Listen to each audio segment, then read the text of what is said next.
From the Grand Ballroom of the Four Seasons Hotel in Sydney, Australia, it's the 34th Ethnic Business Awards.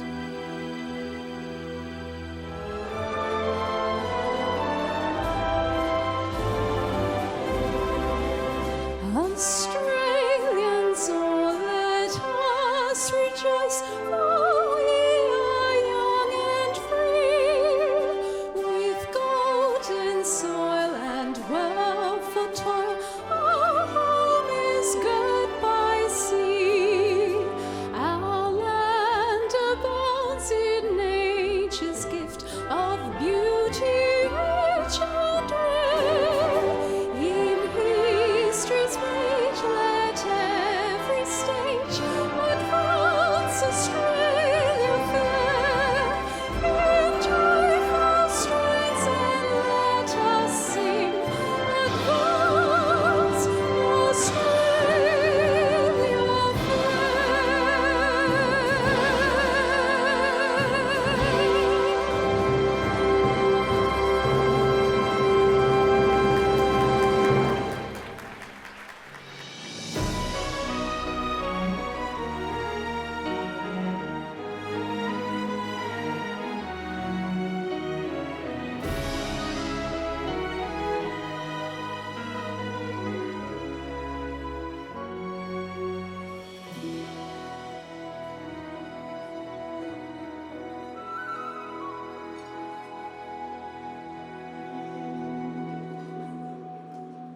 Tutto il mondo sarà con la pace nel cuore e per questo vivrà il suo sogno d'amor.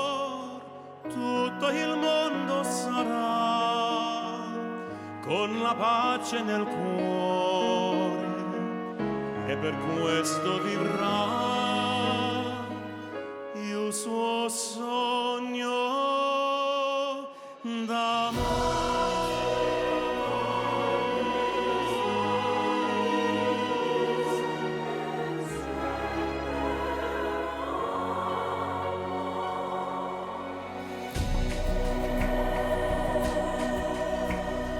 Let's pray that one day we'll see that you were born just like me.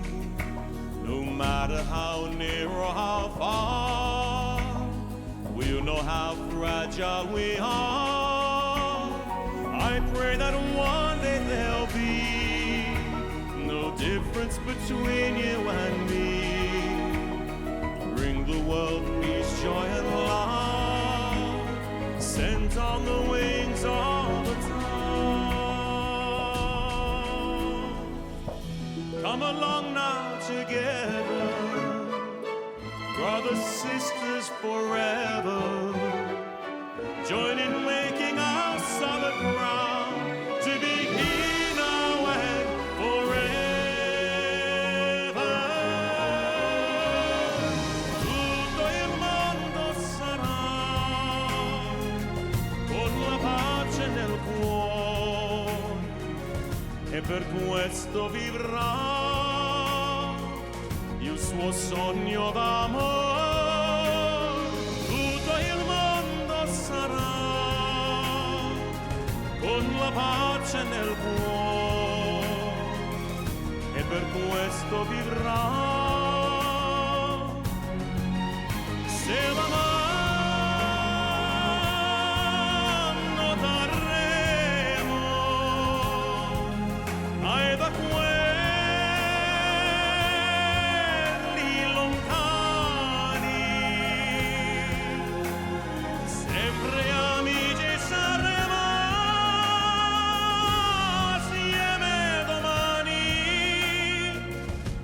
assieme domani. Imagine the world that would be, heaven for you and for me. Creation is crying no more, no more the prisoner of war. Imagine that what it would be, heaven for you and for me. creation is crying no more, no need for tears anymore.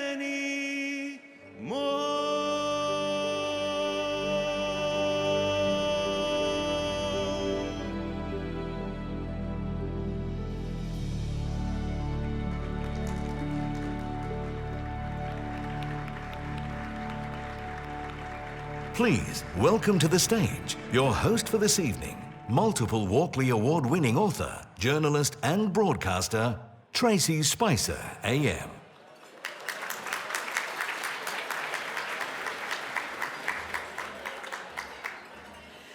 Good evening, honoured guests. You are all looking gorgeous tonight, and to everyone at home as well. It's a great privilege to share this gala event with you all tonight.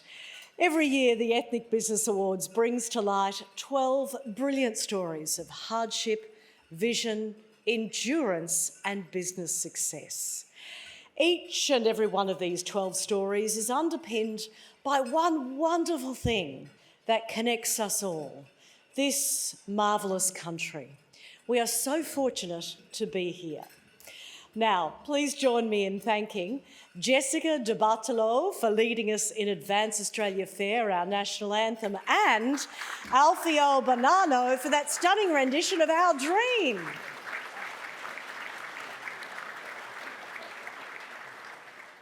Tonight, through celebrating the 34th Ethnic Business Awards, we will gain insight into the lives of people right across the country. Indigenous brothers and sisters and new brothers and sisters who've immigrated from across the world to pursue a new life in this country. It's here, beneath the umbrella of the Ethnic Business Awards Foundation, that we get to celebrate the accomplishments of these great Australians, all entrepreneurs, and welcome them into the EBA family. So let's give them the warmest of warm welcomes.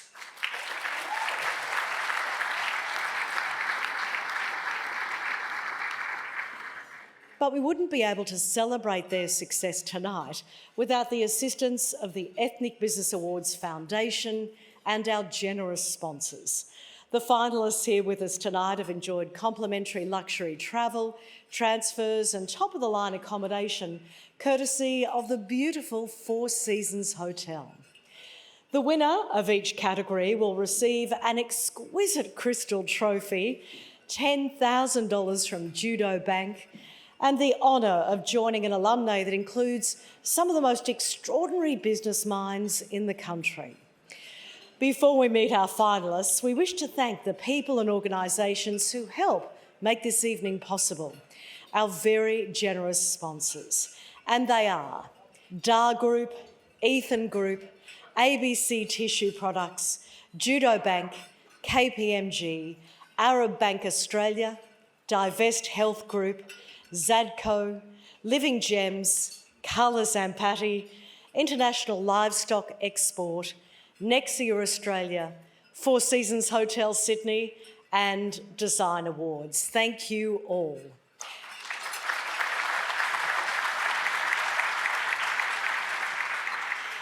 And to everyone here tonight, thank you for your company as we celebrate the achievements of our finalists.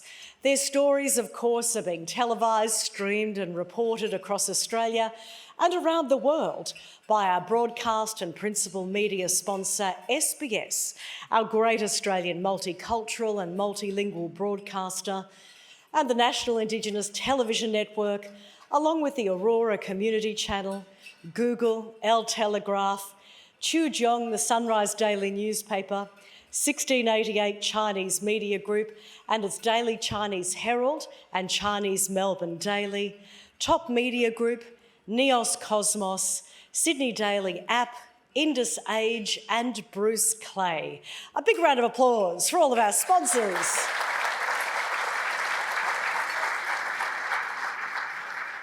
We are also deeply grateful to the many dignitaries who've joined us this evening. I'd like to extend a sincere welcome to the Honourable Anthony Albanese, the Prime Minister, The Honourable Michael Sukkar MP, Shadow Minister for Social Services, for NDIS, for Housing and Homelessness, who'll be representing the Leader of the Opposition.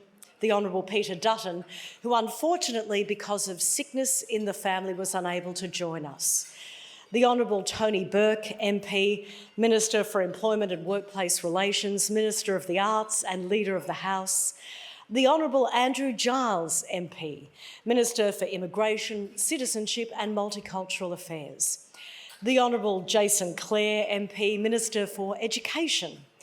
The Honourable David Coleman MP, Shadow Minister for Communications, and Mr Julian Leeser MP.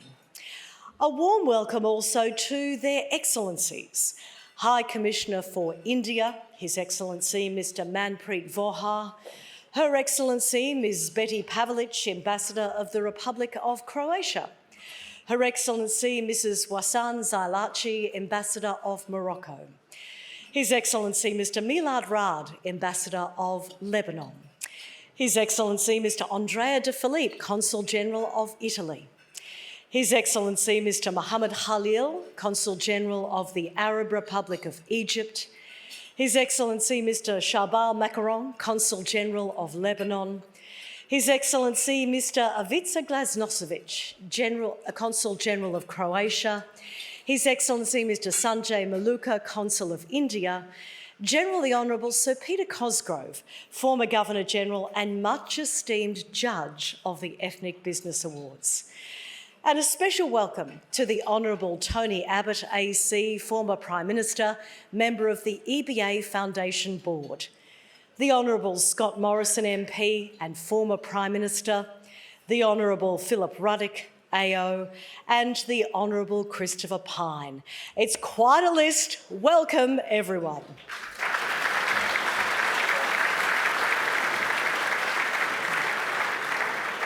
It really is so wonderful to have you all here together, distinguished representatives from across the political spectrum and the world, encouraging us to work together, achieve together, thrive together in our diverse, multicultural country.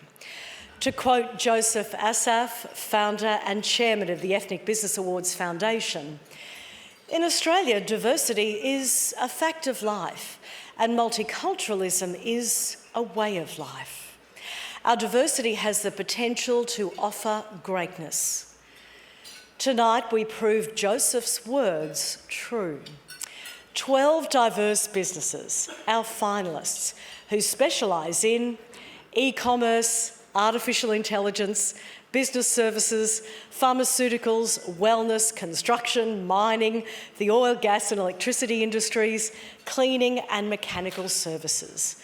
Selected from more than 500 nominations, we have people from Australia's Darumbal, Ngarluma and Nibali Balgu nations, standing alongside people originally hailing from all over Europe and Asia, and now variously hailing from New South Wales, Victoria, Western Australia, Queensland, and the Australian Capital Territory. All of these entrepreneurs are Australian and have wonderful stories to tell. We've been telling these stories here at the EBA for more than 3 decades now. And what better way to begin tonight than by taking a look at some of those remarkable shared evenings.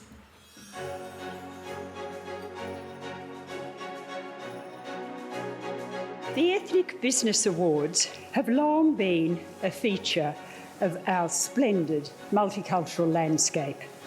They pay tribute to the extraordinary achievement and contribution of people born on shores other than our own.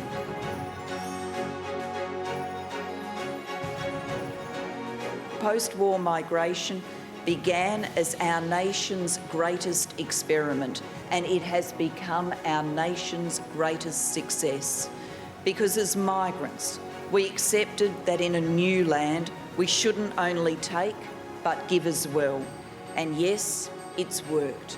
Immigration has worked. Diversity creates unity.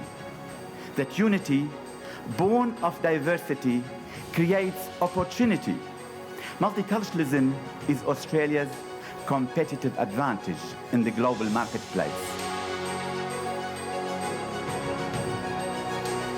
As Australians, we pride ourselves on our ethnic diversity, our innovation, our entrepreneurship, and of course, excellence.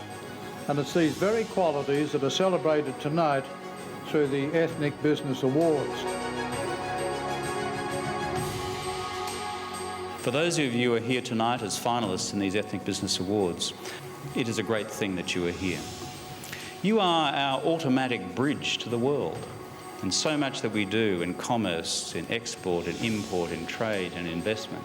You form such natural, wonderful, diverse, fluent, culturally sensitive human bridges to the rest of the world that you are for us an enormous national strength. It's not possible to think of the economic growth of Australia over the last 30 or 40 years without thinking of the massive contribution that have been made by the group loosely called ethnic Australians to the development of our country. We're taking the chance to highlight the tremendous achievements and efforts of some Australians who've come to this country, have not started with the natural advantage of knowing it, and have done things that are special, which we can all identify with and which we can all celebrate. And that's really, I think, what the Ethnic Business Awards are about.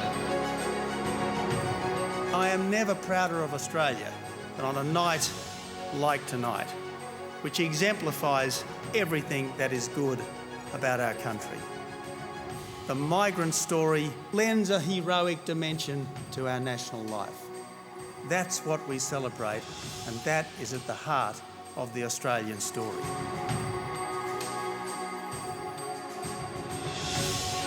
This country is an immigration success story without parallel, and we should be enormously proud of what we have all achieved. It's also wonderful to see that the Ethnic Business Awards have embraced our first Australians. There is a spirit of entrepreneurship sweeping across so many Indigenous communities, and it's fantastic to know that that's being recognised. The story of this country is one of great optimism, overcoming all challenges. And at the end of the day, I think that's what we're celebrating tonight. This is a great event. It's a great event because it showcases our greatest strength. Our greatest strength as a nation is when we come together. Our greatest strength is our people. One of the reasons why I come to this event is to get energy. I find it incredibly uplifting to watch the extraordinary stories of people who've come to this country. I do want to say that we're a better country because of every one of the nominees who have been honoured tonight.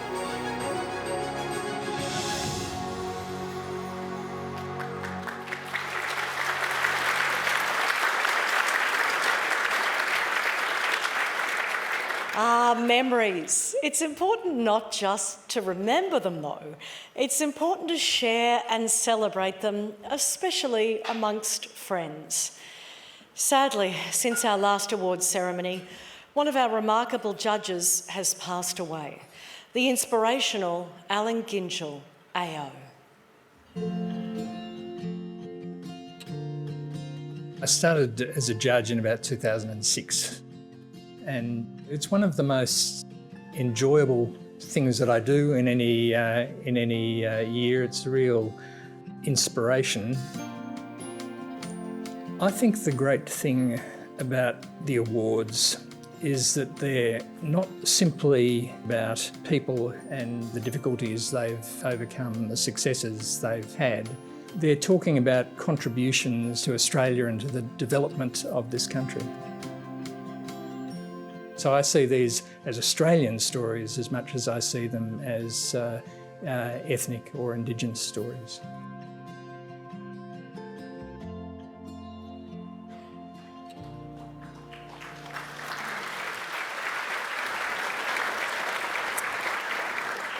You know, he was such a lovely man. Alan was a judge of the Ethnic Business Awards for 16 years, an advisor, a thinker, a man of high integrity.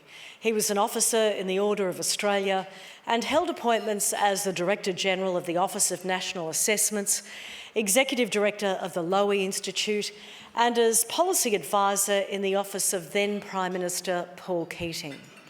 He wrote and spoke widely about Australian foreign and security policy and economic relations with Asia, and he believed that it's important the public understands policy. His podcast, Australia in the World, continues today, just a part of his legacy. I've been told that Alan was a man who would not want us to stand on ceremony, but rather continue creating new, even more special memories. Well, tonight we'll be doing that in his honour. The 34th Ethnic Business Awards is the culmination of hundreds of hours of assessing and reviewing hundreds of nominations from around Australia. It really is a mammoth job.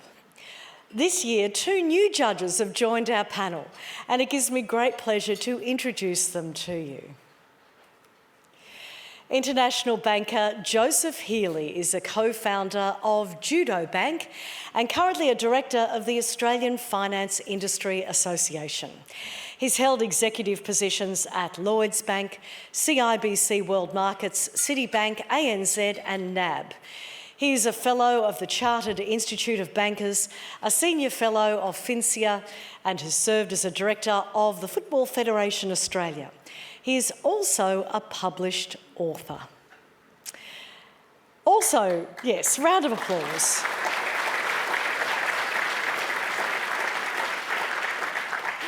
Also new to our judging panel is Dr. Stephen Jiggins. Stephen is a professional communicator who develops and implements information campaigns for the federal government in areas as diverse as Indigenous affairs, multicultural affairs, the census and road safety. He's held senior communication advisor roles in the National Food Authority, the Australian Federal Police and the Defence Materiel Organisation. In 2014, Stephen was appointed a member of the Order of Australia.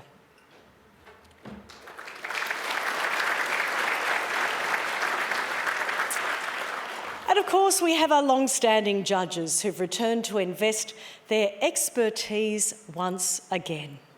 Adam Goods is CEO of IDIC, Indigenous Defence and Infrastructure Consortium. He's a founder and director of the Goods O'Loughlin Go Foundation. In 2014, Adam was named Australian of the Year in recognition of his community work and anti-racism advocacy. Unfortunately, Adam is unable to be with us tonight, but we are incredibly grateful for the work he does for the EBA. Eve Crestani is a professional director and business consultant with a background in law and management.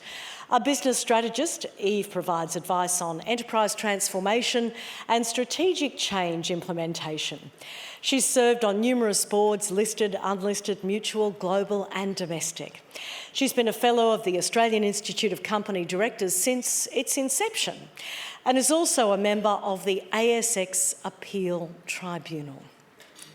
Next up, General the Honourable Sir Peter Cosgrove, who is one of Australia's most illustrious soldiers.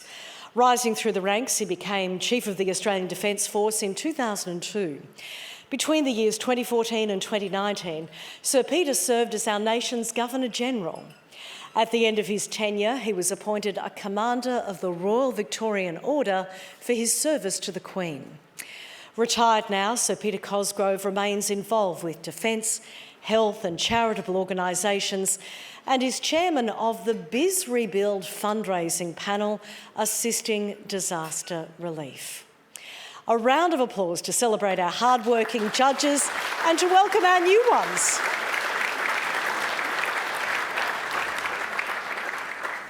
And now, who better to join us than the man who created this family 34 years ago? A proud Australian, an immigrant from Lebanon, a business achiever, a published author, the pioneer of multicultural marketing in this country, a member of numerous boards, councils and committees, a recipient of many accolades and orders, including Lifetime Achievement Award from the Migration Council Australia, a member of the Order of Australia AM, and an Officer of the Order of Australia AO, the very busy Mr. Joseph Asaf.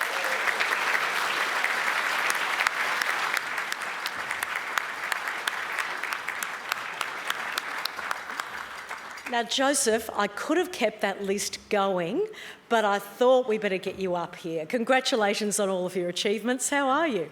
Well, thanks. For you? Tell me. I'm very, very well. Would you like to say a few words to the audience? About what? Tell me. A special welcome from your heart. First, I would say dignitaries, distinguished guests, ladies and gentlemen, without specifying, because I have one current Prime Minister and two former Prime Ministers. So let's say to everyone, please allow me to break with the protocol. I quite often do so, and say welcome to every one of you. Beautiful. Now, Joseph, you famously came to Australia in someone else's shoes with a suitcase full of dreams, and yet here you are up here tonight. Take us through some of the journey from that time to these incredible events that have really changed the course of this country's history. You are phenomenal. Well, Tracey, I can do so, but I need long time, so I'm trying to say it in a very brief manner. Not long after I landed in Australia in someone else's shoes, I fell in love with the three things: a country, a woman, and an idea. I was fascinated by the diversity of everything: faces, races, languages, cultures, cuisine, religion. I decided to call Australia home. The woman that I fell in love with is still the same woman that I am still in love with.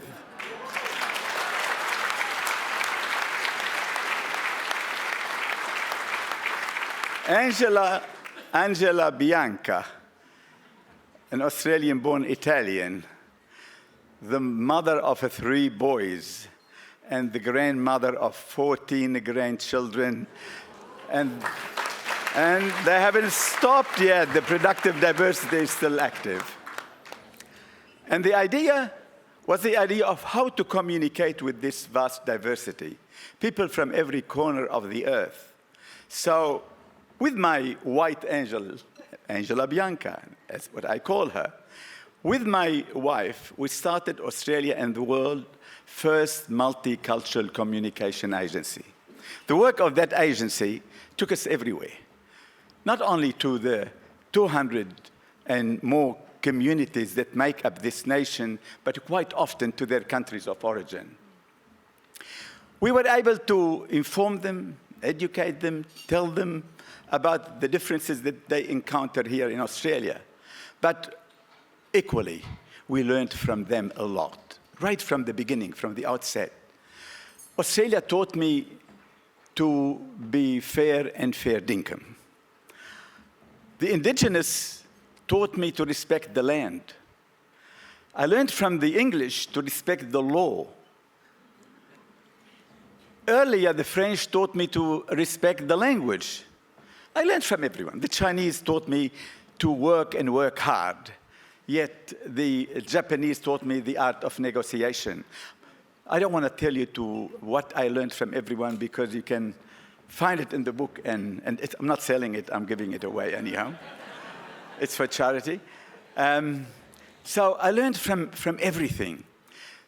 I learned for my communication that effective communication, whether you are buying or selling or advertising or marketing or negotiating, you need to understand the culture and the language of your target audience. Not necessarily foreign language or foreign culture, because the women have their own culture. The kids have their own culture. The elderly have their own culture. They also have their own language. I learned that every town, every city, every country has its own culture. Australia has its own culture. The world has its own culture. The culture of Australia is the culture of the world, is multiculturalism. And multiculturalism is not a passing fancy. It's not a nice thing to do. It's not a government policy. Multiculturalism is a way of life. Equally, diversity is not an option. It's not a choice. Diversity is the fact of life. I also learned that diversity generates harmony. And harmony is the coordination of differences. And the absence of harmony is monotony. And monotony is the absence of differences. I also learned that culture includes, that diversity includes every culture and excludes none.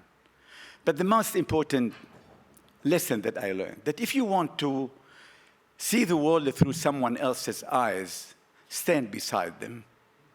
If you want to feel empathy to the world around you, try to bless them. But to bless others, you need to be blessed. And to be blessed, you need to love others. And to love one another, we need to learn how to walk our journey in someone else's shoes. I hope I answered your question.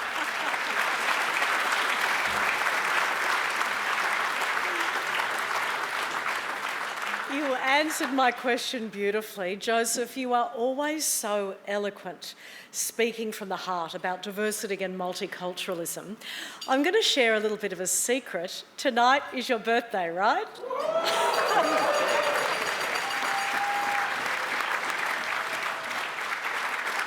You are 79 years of age. You are 80 next year, which is a big one. What are your plans? And just as importantly, what are the plans for the Ethnic Business Awards?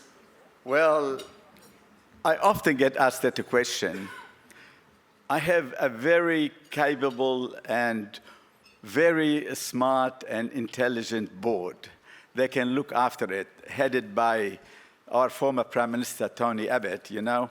You have a board that can function very well. I also have a very good panel of judges that I am sure they will continue to be running with these awards for many years. But let me tell you, for me, I will stop being involved in it when I stop being able to give. As long as I can give, I will continue working on the awards. And also, whenever my creator decides to give me another task and with another destination, then I will go. I won't refuse.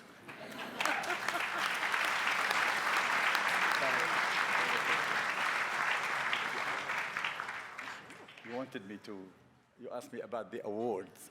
Yes, absolutely. Why did I start the awards? I think you said it before, or someone. A typical migrant of the 60s arriving in Australia with a suitcase, empty suitcase, but full of dreams. And having witnessed the heroic achievement of migrants and their success against the odds, I decided to tell their positive story, unlike the negative criticism against migration, especially at that time, that they cost the country, that you have to educate them, you have to teach them the language, you have to find them a job, all that, but they forgot that they give much, much more than what they take. For that, I thought I will showcase their success. And I was fortunate right from the start. SBS loved my idea, and they joined me on the journey. And since the inception of the award, SBS have been broadcasting the awards every year for 34 years.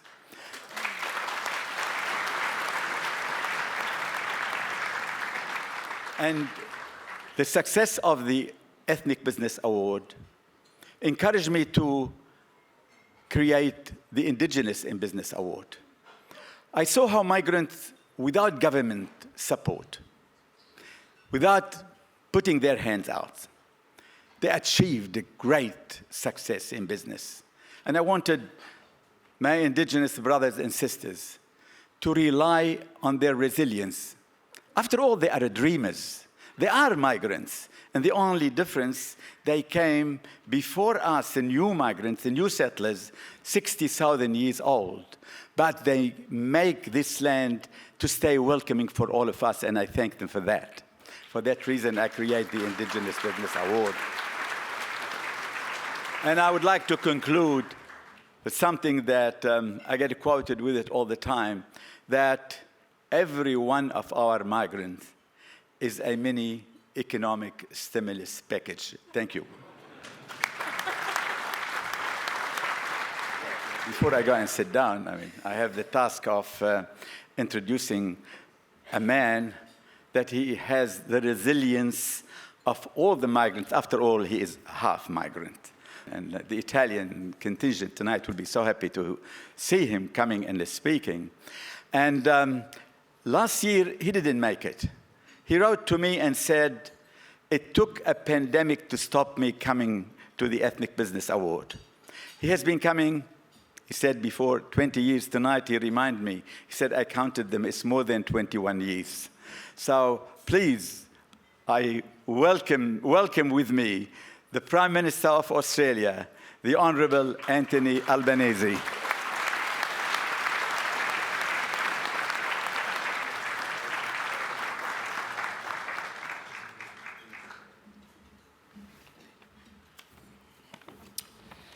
Well, thank you very much, Joseph. And can I acknowledge Sir Peter Cosgrove and Lynn for being here, the former Governor-General of Australia. Can I acknowledge my ministerial colleagues who are here, Tony Burke, Jason Clare and Andrew Giles. I thank you for being here. Can I acknowledge the former Prime Ministers, Tony Abbott and Scott Morrison. It's great that you are both here. To all the ambassadors and consul generals who are here, former members of Parliament, even my old sparring partner here, Christopher Pyne, welcome to Sydney. It is great that so many people are here and that so many have a long association with this wonderful event. As Joseph said, I am well over the 20s now, and I did get COVID, unfortunately, last year for the second time, which is what knocked me out of being here at last year's awards. It is not all downside, of course. It did mean I had a week off, which I haven't had a week off since. So it was unfortunate, though, the timing of it. I do want to begin by acknowledging the traditional owners of the land on which we're meeting this evening, and I pay my respect to elders past, present and emerging. And it is great to be here. Over the decades, it is like coming back to an extended family. And there are people I see here each and every year who I've met through these wonderful awards and been inspired by them. First amongst equals when it comes to inspiration is, of course, my friends Joseph and Angela Asaf, who I got to meet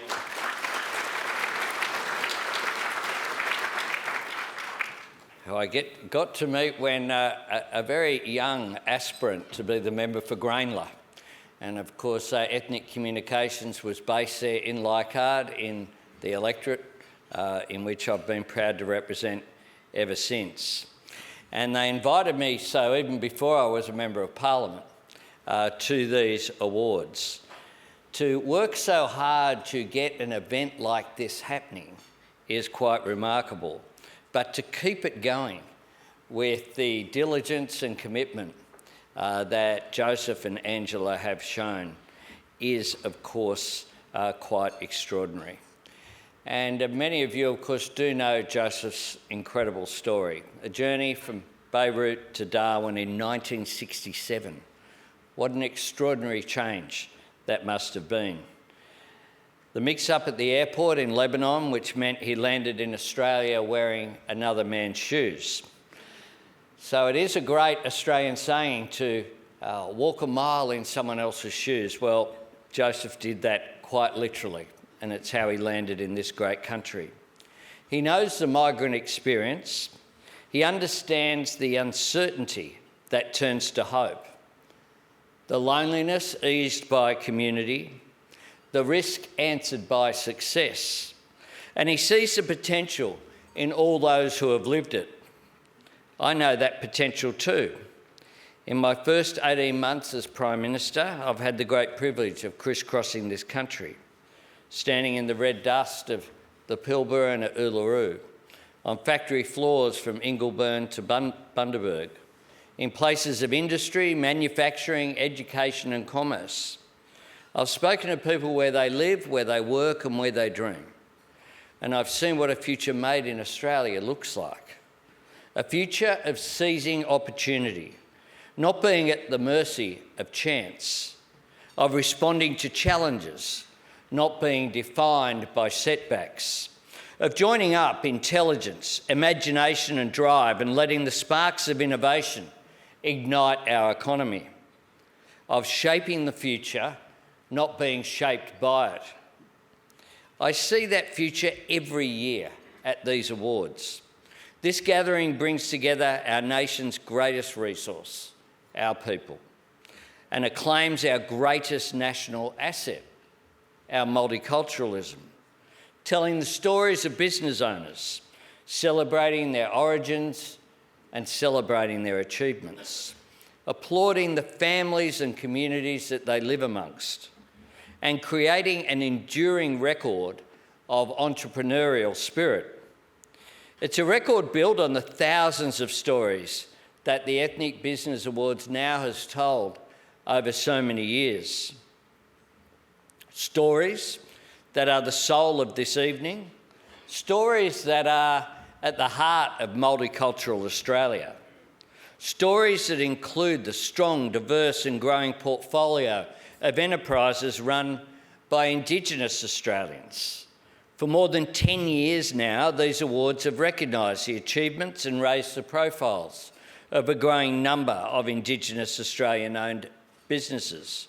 And I recognise as well the contribution of the great Adam Goodes in contributing as part of this process. Operating in industries across Australia in mining and project management, in education and training, in electrical and engineering.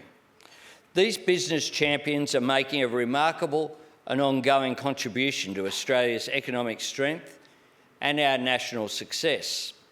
Like all the award winners throughout the decades, tonight we honour people and businesses for making a positive difference. Hard-working people from every part of the world who are providing much-needed services, training and upskilling our workforce and offering women opportunities to lead and thrive in every industry. The Ethnic Business Awards are guided by a few core principles: that success follows where recognition leads, that connection and inclusion are nourished by knowledge and understanding, and that the joy we find in our diversity is what makes us the nation we are today. Never just settling for tolerance, that's far too low a bar, but celebrating each other and taking pride in the breadth and cohesion that are our greatest strengths. It is a strength that we can never take for granted. We must hold on to it, nurture it, and protect it. The world is in a turbulent place right now. Our values are being tested. Many in our diverse community are feeling worried and they're feeling anxious. That's why Australia is so important. We are a microcosm for the world, one where in communities such as the one I have the honour to represent, people live side by side, in harmony, with different religions, different ethnicities, different histories, different backgrounds. We can't take that for granted. We must cherish it, because the role that everyone here plays is so important as well as leaders. we have a responsibility to bring people together. And moments like this, and the leadership of Joseph and Angela Asaf, has brought people together at this event on 34 separate occasions.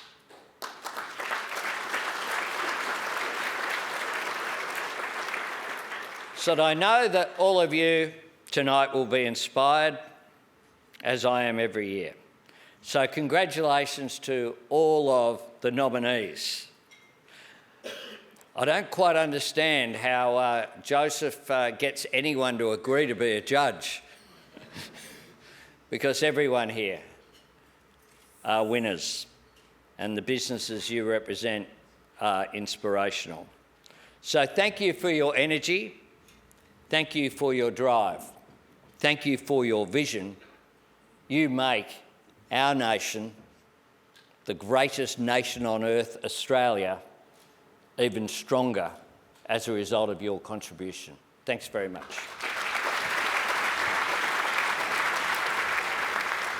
Sorry for this interruption. We had Robbie Mallard. He won the award, the Indigenous in Business Award last year. He is from Western Australia. It's about 2 hours from Perth. Now, because the Prime Minister didn't turn up last year because of COVID, he decided to come this year, and he carried his trophy with him, and he wanted him to hand it back. So, where's the photographer to take the photos here? Yeah, because Dad don't believe me, so it's all good. Got to give it back.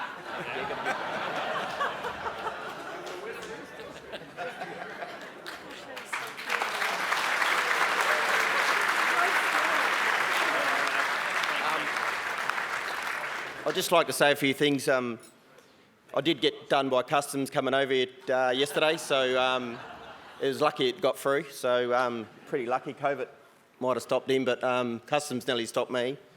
But like I said before, Joseph, 34 years has been doing this, and how many prime ministers he's dealt with since starting his journey, he got them all under one roof, you know. So it's amazing what type of this guy is. That I know that you guys should realise, but I mean, we all know that he's a special person, but he is a star. He's a star in my life. I think he's an amazing person. And, you know, until you live in someone's shoes, don't judge him.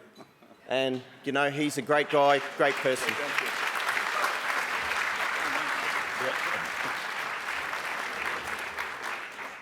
And just finally tonight, I want to announce that today I signed off a brief to give deductible gift recipient status to the Ethnic Business Awards.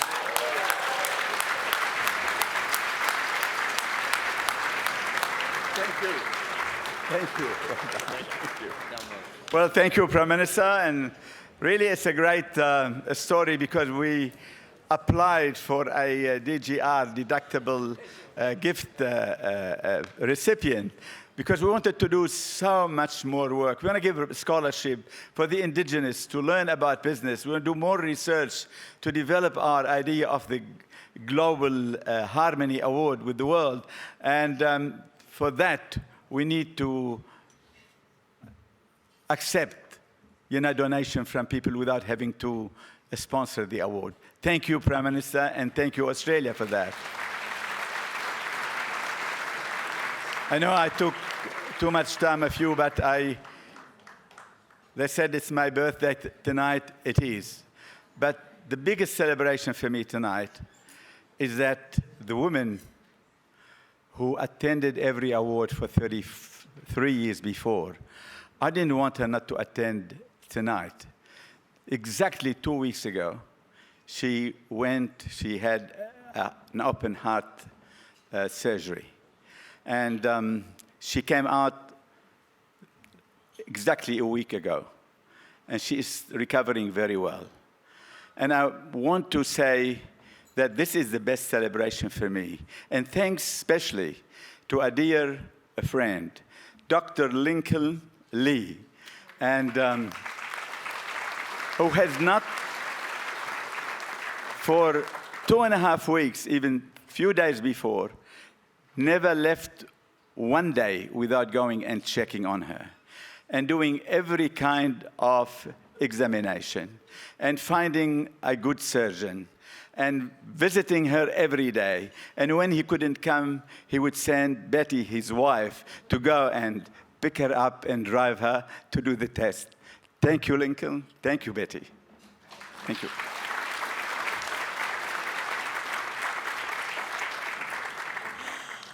Wow, that was all incredibly moving.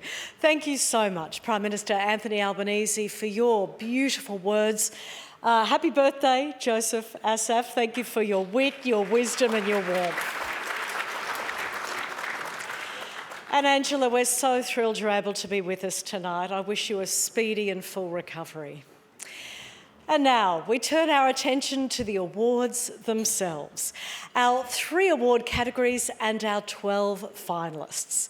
This year, as with every year, Tom GAICD and his team at Worldwide Pictures have been touring Australia to record our finalist stories, so we can all gain effective insight into their struggles, resilience, determination and success, and discover how, despite all the hard work, they still have the energy to give back to the community. And so, to our first category. Indigenous in Business celebrates the economic, social and cultural contributions that Australia's traditional owners and custodians make to the nation. Tonight we have 4 absolutely stunning finalists. I cannot wait to share them with you. Presenting them in no particular order, but starting with Bunbury Proprietary Limited.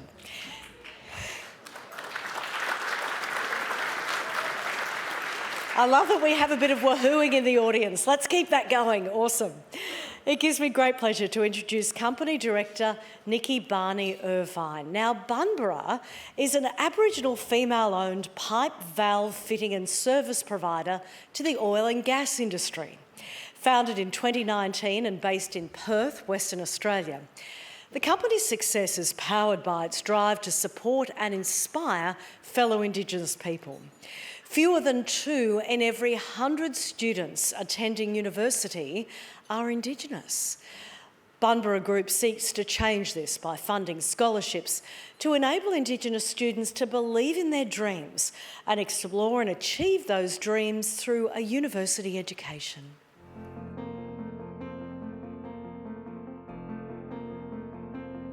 My name is Nikki Barney Irvine. The name of my company is Bunbury, and I'm a Wappabarra woman from Keppel Island, which is part of the Darumbal Nation. We supply pipes, fittings, flanges, valves for the oil rigs and the platforms for the operators like the Shells and the Woodsides. I grew up being Aboriginal, not Dutch, which I know some people find that strange. We were never anything else but Aboriginal. So we learned how to live off the land, we went out all the time, learned everything that we needed to do, so if you get lost, we can still survive out there. That's the way we grew up.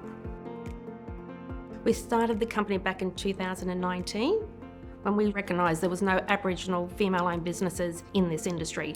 So we thought, we worked a long time for a lot of other people and realised we haven't been able to give back.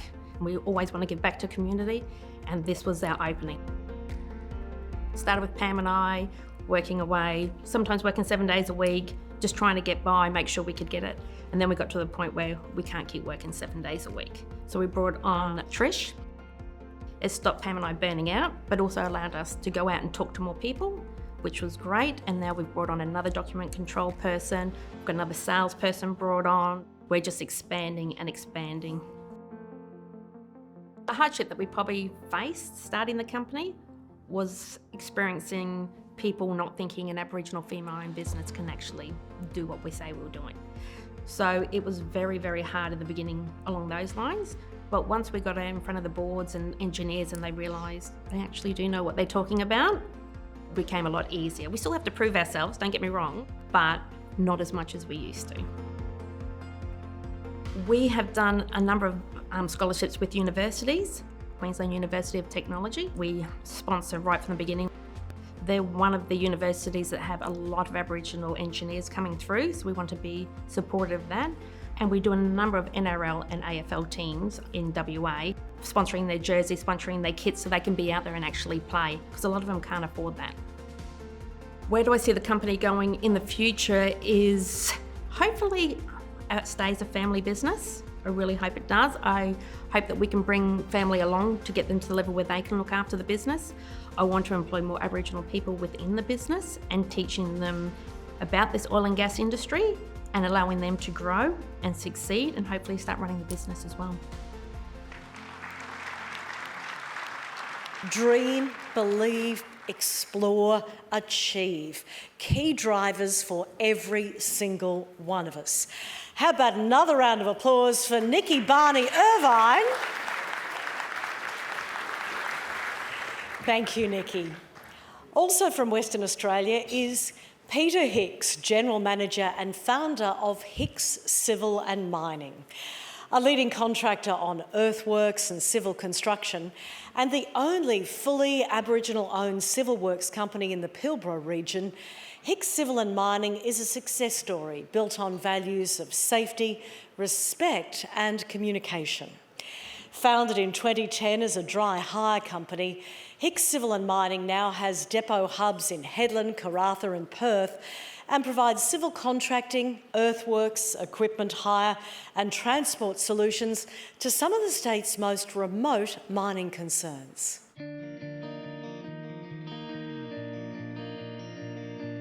My name is Peter Hicks. My company is Hicks Civil and Mining, and I'm a Ngarlama Injibrundi man. My people come from Roban, which is west of Port Hedland. We perform a lot of bulk earthworks projects, which consists of moving large amounts of fill material and earth, which is set up for infrastructure to be built on. And our clients being Rio Tinto and BHP. I grew up here in Port Hedland. I was born and raised here, and I lived here with mum and dad and my brothers and sisters. We never came from a very wealthy family. We mum and dad worked, and I went to work at an early age. After leaving school at the age of 16. So I think it's just that the work ethics and the ethic that mum and dad had. That if you want something in this lifetime, you've got to get out and work for it.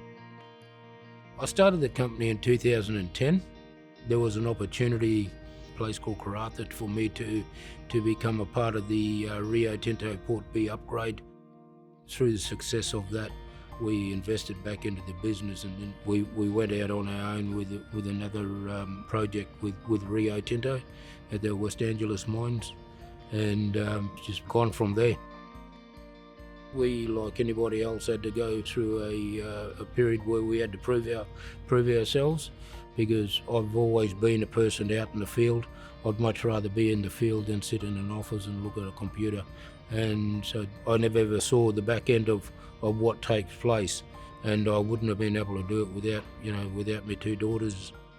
They left their businesses and came on to join the company with me, and I was pretty lucky that that I had the support of good engineering teams and people that I've met over the years in the industry.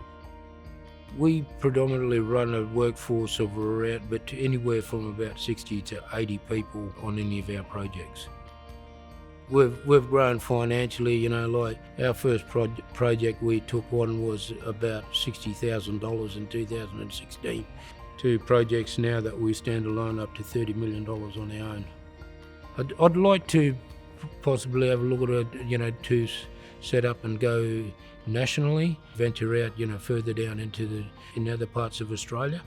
But right now I'm comfortable in the northwest.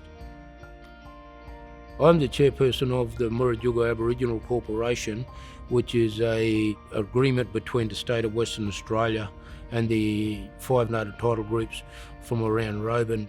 There's a lot of gas and infrastructure projects that are being done on a place that they call the Burrup in the northwest of Western Australia. And today we're going through the World Heritage listing of that area to bring that into World Heritage listing. Here in the northwest of Western Australia, there's a great deal of opportunities for not only Aboriginal people but other companies that want to come along. So we try very hard to maintain that level that level of professional and delivery of our projects, so that it can be shown that Aboriginal people and businesses are capable of delivering works that are Tier 1 project.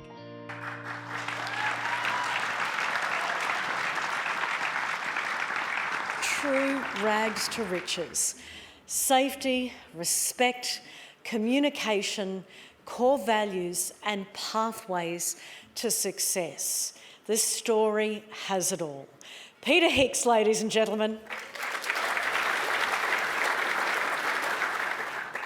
Our next finalist, Bettina Timon, is Director of Complete Business Solutions, a 100% Indigenous-owned professional services company based in Cairns, with branch offices in Brisbane and the Gold Coast in Queensland.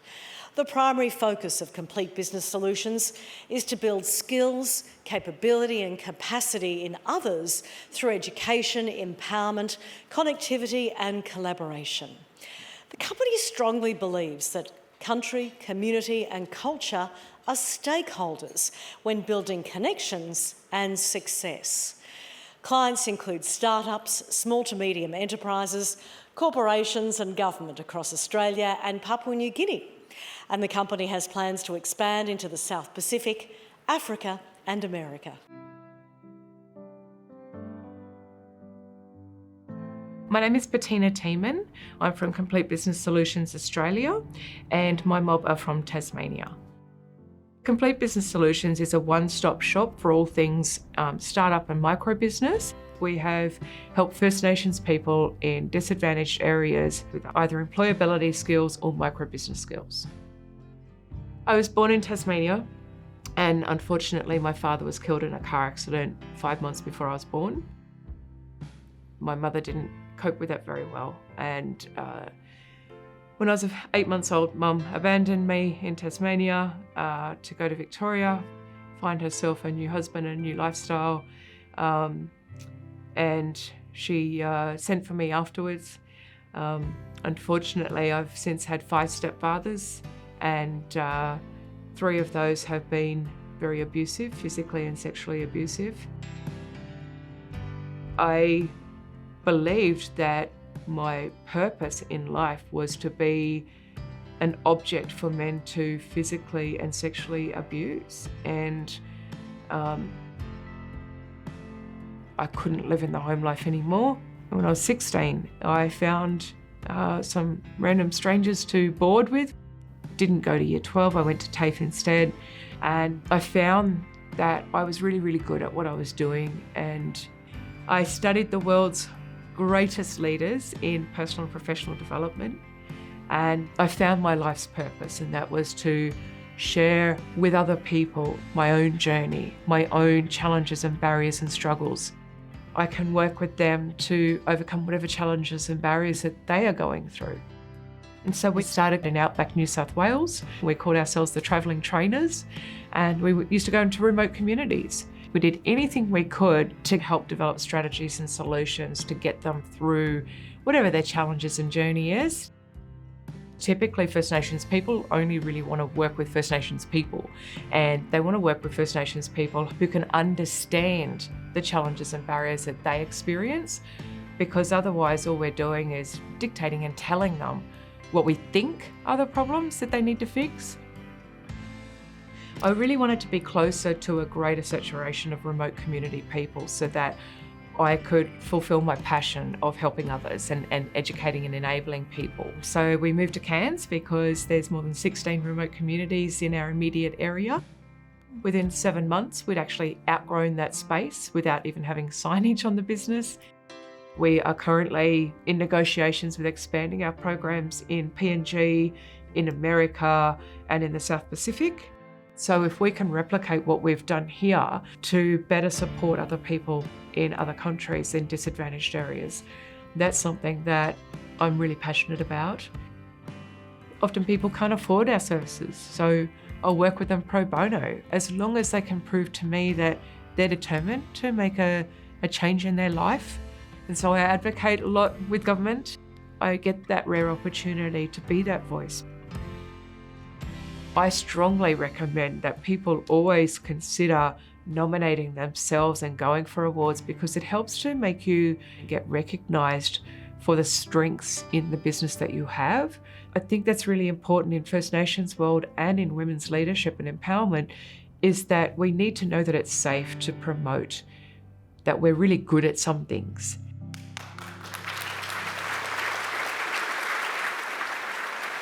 What an extraordinary story. Bettina, the challenges you've faced and overcome, the trauma you've experienced, and yet to be able to move forward and help other people through trauma, I'm just blown away. Congratulations, Bettina Tiemann. And now to our fourth finalist in the Indigenous in Business category. Another finalist from Western Australia, Tammy O'Connor of Kinkira Group Proprietary Limited. Now, Kinkira Group is 100% Aboriginal female owned, and it provides integrated environmental support services to resource, government and commercial sectors right throughout Western Australia.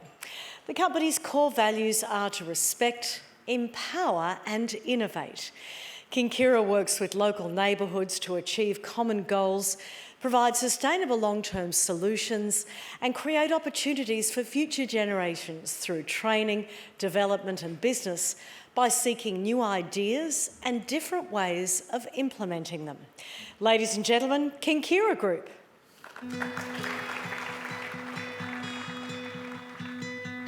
My name is Tammy O'Connor.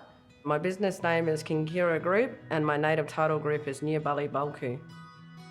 So Kinkira Group is a waste management company and we do recycling and we also do industrial cleaning on mine sites. I'm from a small town, Marble Bar, which is up in the Pilbara. I didn't have an easy childhood. My mum was a single mum and, she worked in government jobs and we also got moved around a fair bit. I was one of those people that, experienced drugs, experienced alcohol, but it's like anything, you can either make a mistake and continue to make mistakes, or you can make a mistake and learn from it and become a better person out of it. I started the company back in 2014 and I've self-funded myself the whole way, but I was lucky, like most traditional owners, where you get an opportunity through your native title agreements through mining, and that's when Andrew Forrest came up with the idea of joint ventures, and the whole point of the joint ventures is obviously to grow your capability. I could see that there was a lot of Aboriginal businesses that that were getting taken away or misled with the joint venture stuff, so I thought to myself, there must be a better way to do this.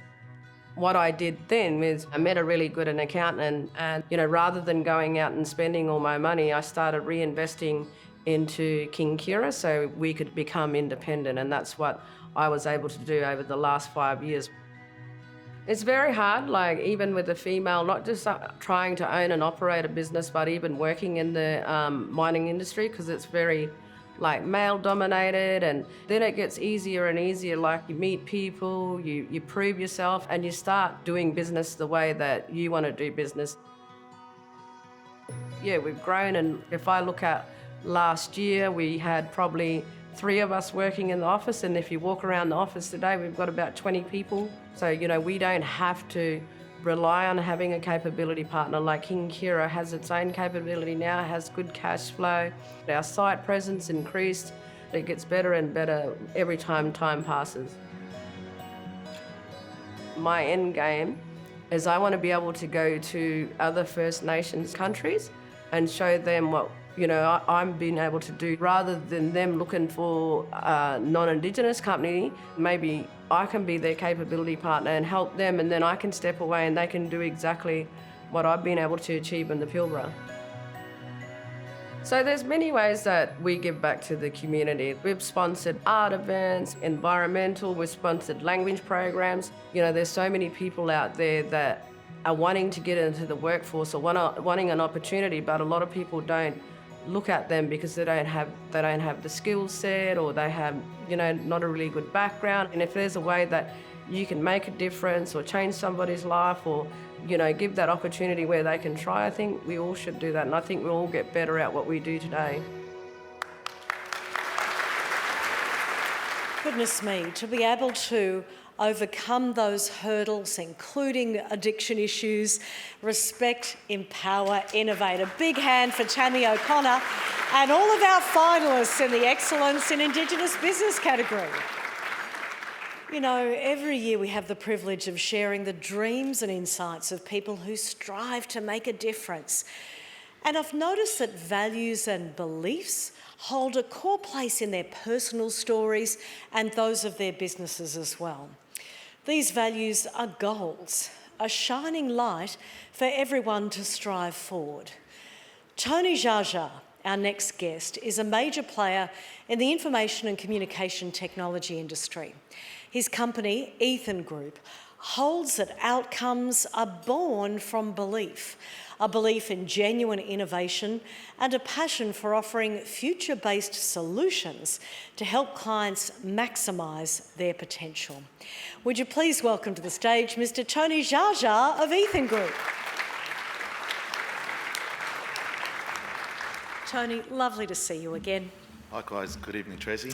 Now, Ethan has been a major sponsor for the past 10 years, and for the past few years also has Ethan Indigenous. Tell us a little bit about what Ethan Indigenous is about and what it's up to. Well, firstly, honourable guests, good evening, ladies and gentlemen and finalists, and of course Tracey.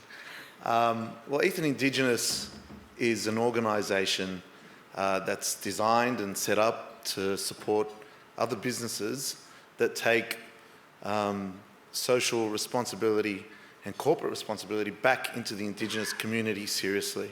So businesses that have a real will, a real desire to help and build on Indigenous communities. We work with them with our programs that are IT-focused programs so that they can achieve those results. Those results include cadets and cadetships, re-establishing laptops and other types of IT services, and training up Indigenous students and enabling them so that they don't just have a job, but a job for tomorrow, a job in data analysts, a job in programming, in developing, and coding.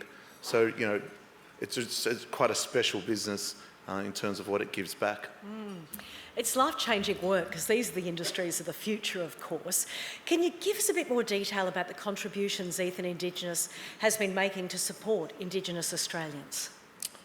It's quite significant, and the list is quite long, but over 20,000 hours of employment through Indigenous employment, that is, has gone back through the programs that we've established. And that's growing ferociously with businesses that are taking, this seriously. And that list is also growing astonishingly quite well.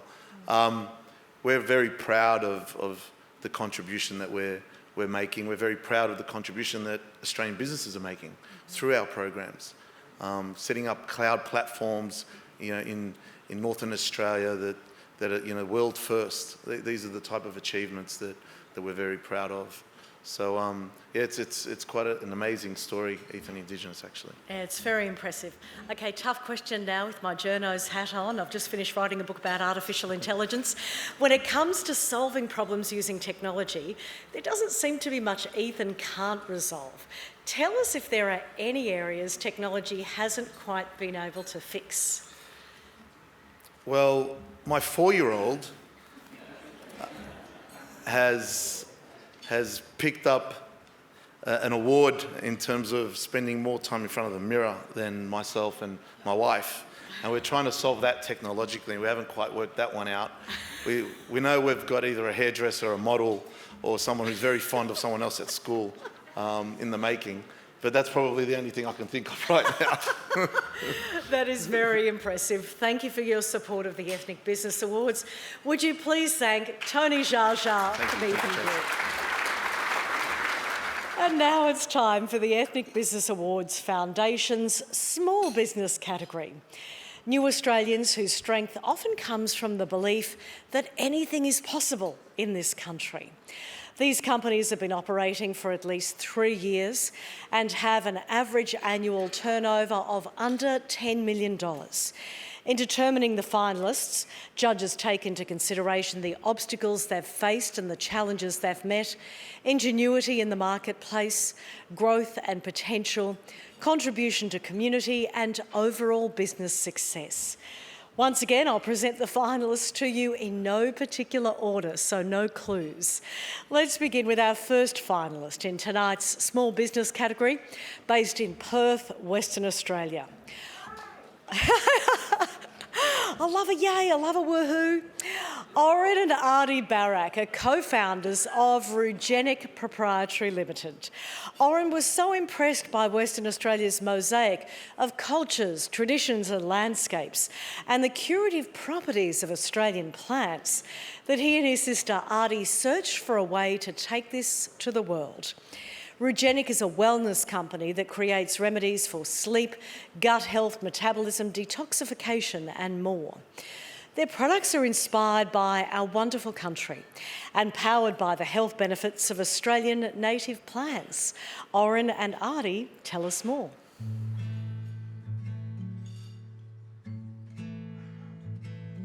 My name is Oren Barak. And my name is Adi Barak, and our company is Rugenic. Rugenic is a health and wellness company, and what's unique about us is that we are working with Indigenous communities from all around Australia, creating different health products utilizing native Australian medicinal plants. When we were young, we lost both of our parents. Mom to cancer when I was 10 and Oren was 12.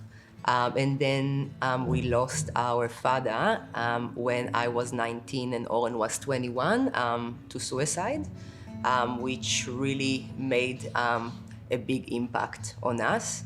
We felt heartbroken, and it was very traumatic for us. And we felt that we need to travel a bit. We need some change.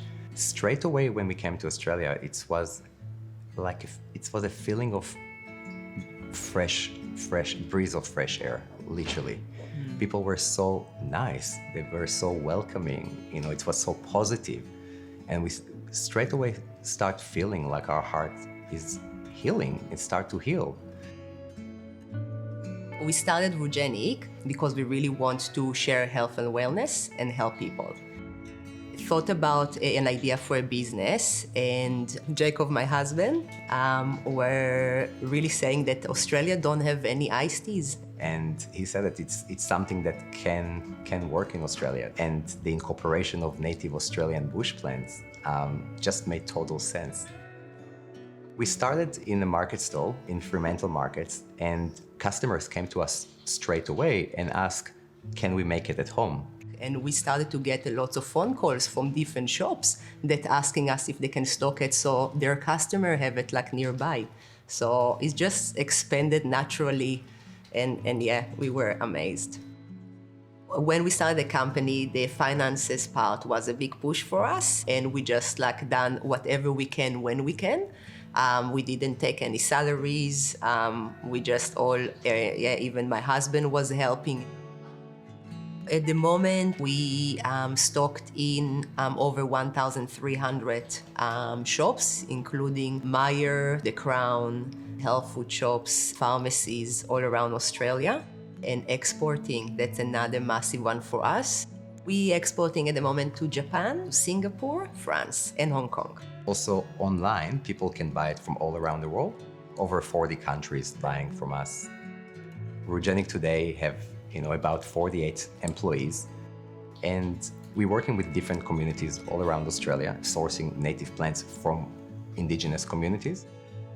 One thing that is very important is as our company growing, as well the community is growing with us, because we will need to source way more bush plants and actually provide way more employment as well in remote communities.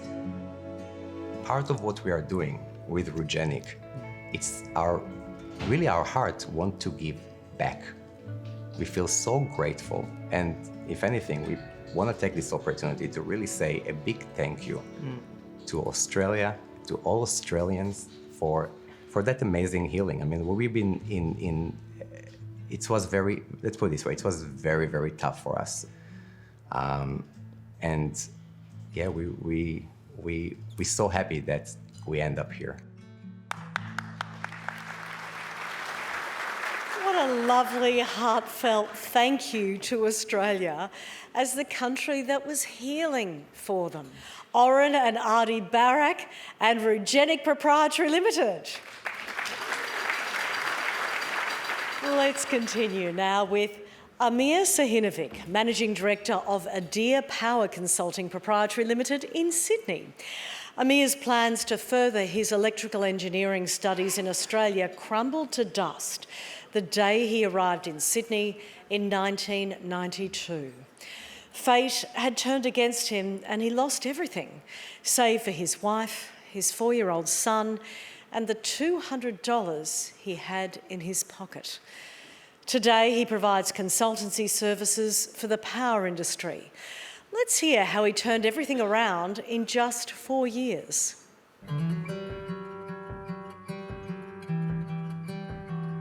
My name is Amir Sahinovic, and name of my company is Adir Power Consulting. Adir Power Consulting is a consultancy company which are doing consulting work for power generation, transmission line, distribution. We work for utility in Australia like UGL, Zinfra, Transgrid, Tasnet, providing transmission line towers and also design. When I came to Australia, I came from former Yugoslavia. My plan, my idea is to start to study my master's degree and go back to continue my life. Same day when I arrived to Australia, war started in my country. I don't know what I'm going to do. I cannot go back. So my option is just stay and survive. I lost a lot of friends. I lost also, a few cousins. Watching all this on TV, it's very, very hard. It's putting you all time down, But I fight. I always fight with myself. Say, look, you have to go, you have to move, you have to dream, you have to deliver, you have to succeed. You don't have option. I start applying for jobs. I applied 200 applications. I got interview with SMAC. This was one of the biggest consulting company in Australia. I stayed 2 years and then I started to dream in different way. And this is how I decided to try to establish my company and start from the beginning. We got first job or project in Tasmania, and we actually has been appointed as consultant for United Nations in Iraq for the project Food for Oil.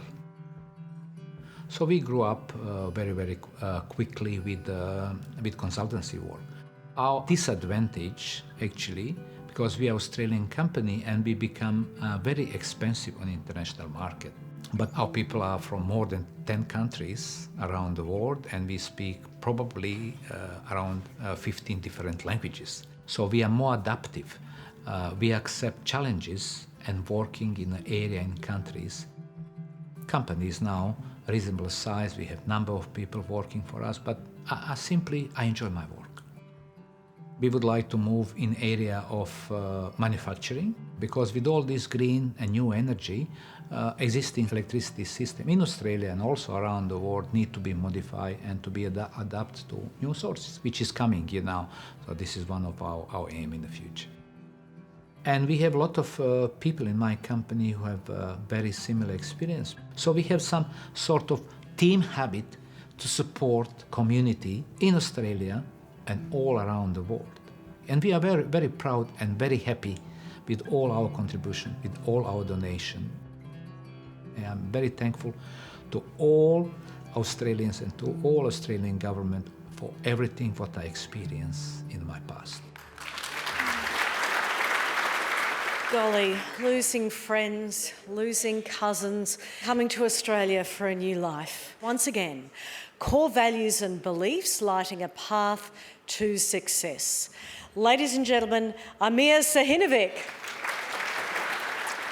And now, from one thing we can't live without, power, to another, transport.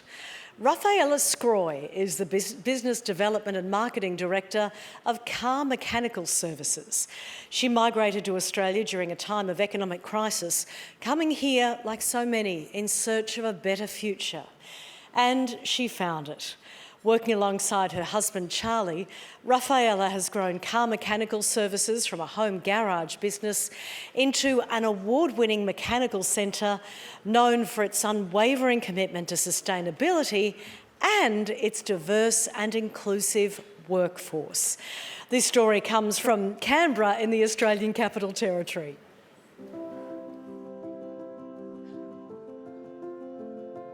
My name is Rafi Scroy and I'm a founder and CEO of Car Mechanical Services.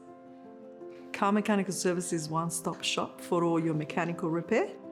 We also found Car Mechanical Services as a profit-for-purpose business. I'm come from Italy, Milan, and I guess I'm part of the new wave of Italian migrant came to Australia in the early 2000s. That time in Italy was actually a time of economical crisis, so there was not that opportunity to grow or to invent yourself.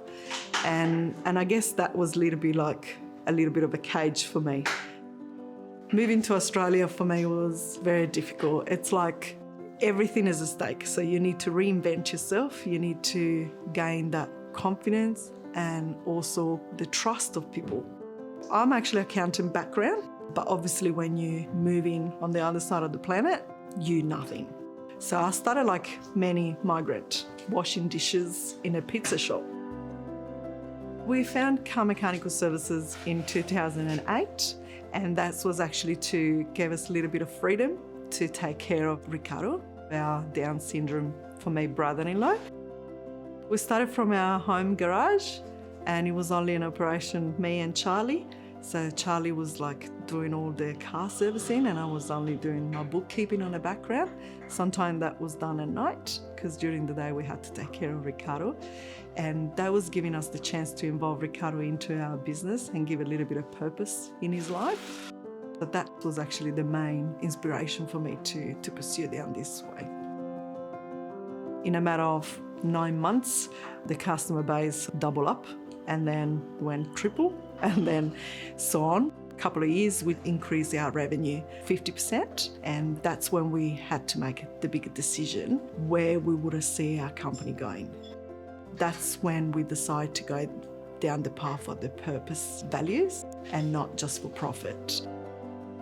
So a couple of years ago, I decided to create a new pathway, which is called My Portfolio Career. And that gives me the possibility to introduce my industry to children and give them the possibility to come in and train with us and have a little bit of a work experience. This project is actually a work in collaboration with Ferris Care, which is the NDIS agency in Canberra. So we usually encourage kids of any background with any ability or disability to just join us and show them what they can do. A purpose business is actually a hard struggle, not just financially, but even finding the time and the commitment. I have to just doing all my profit side of the business during the night time. Today we're actually 7 employees and we usually have about 12 to 15 kids every year starting our project.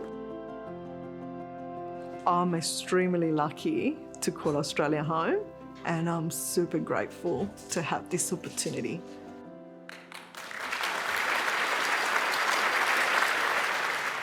Another incredible tale of reinvention, really, and a for-profit business giving back. Rafaela Scroy and Car Mechanical Services. Our fourth finalist now hails from Melbourne, Victoria. In 2021, Tony Antonius, the Managing Director of Polyvac, a floor cleaning and polishing business, was hailed as one of the best CEOs in Australia by CEO magazine. That year we couldn't import anything, remember that? Well, I'm delighted to reveal that Polyvac was the only manufacturer of Australian cleaning products to have not shifted its production overseas. Better still, 82% of the machinery parts and raw materials that went into the products were and still are sourced from local providers. The product is so good. Polyvac has become synonymous with its purpose. Let's hear from a man ahead of his time.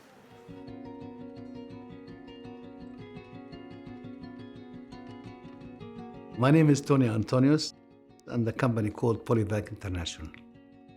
Polyvac does manufacturing of floor care machine, whether it is carpet, whether it's hard floor, whether it's timber, all machine to look after floors.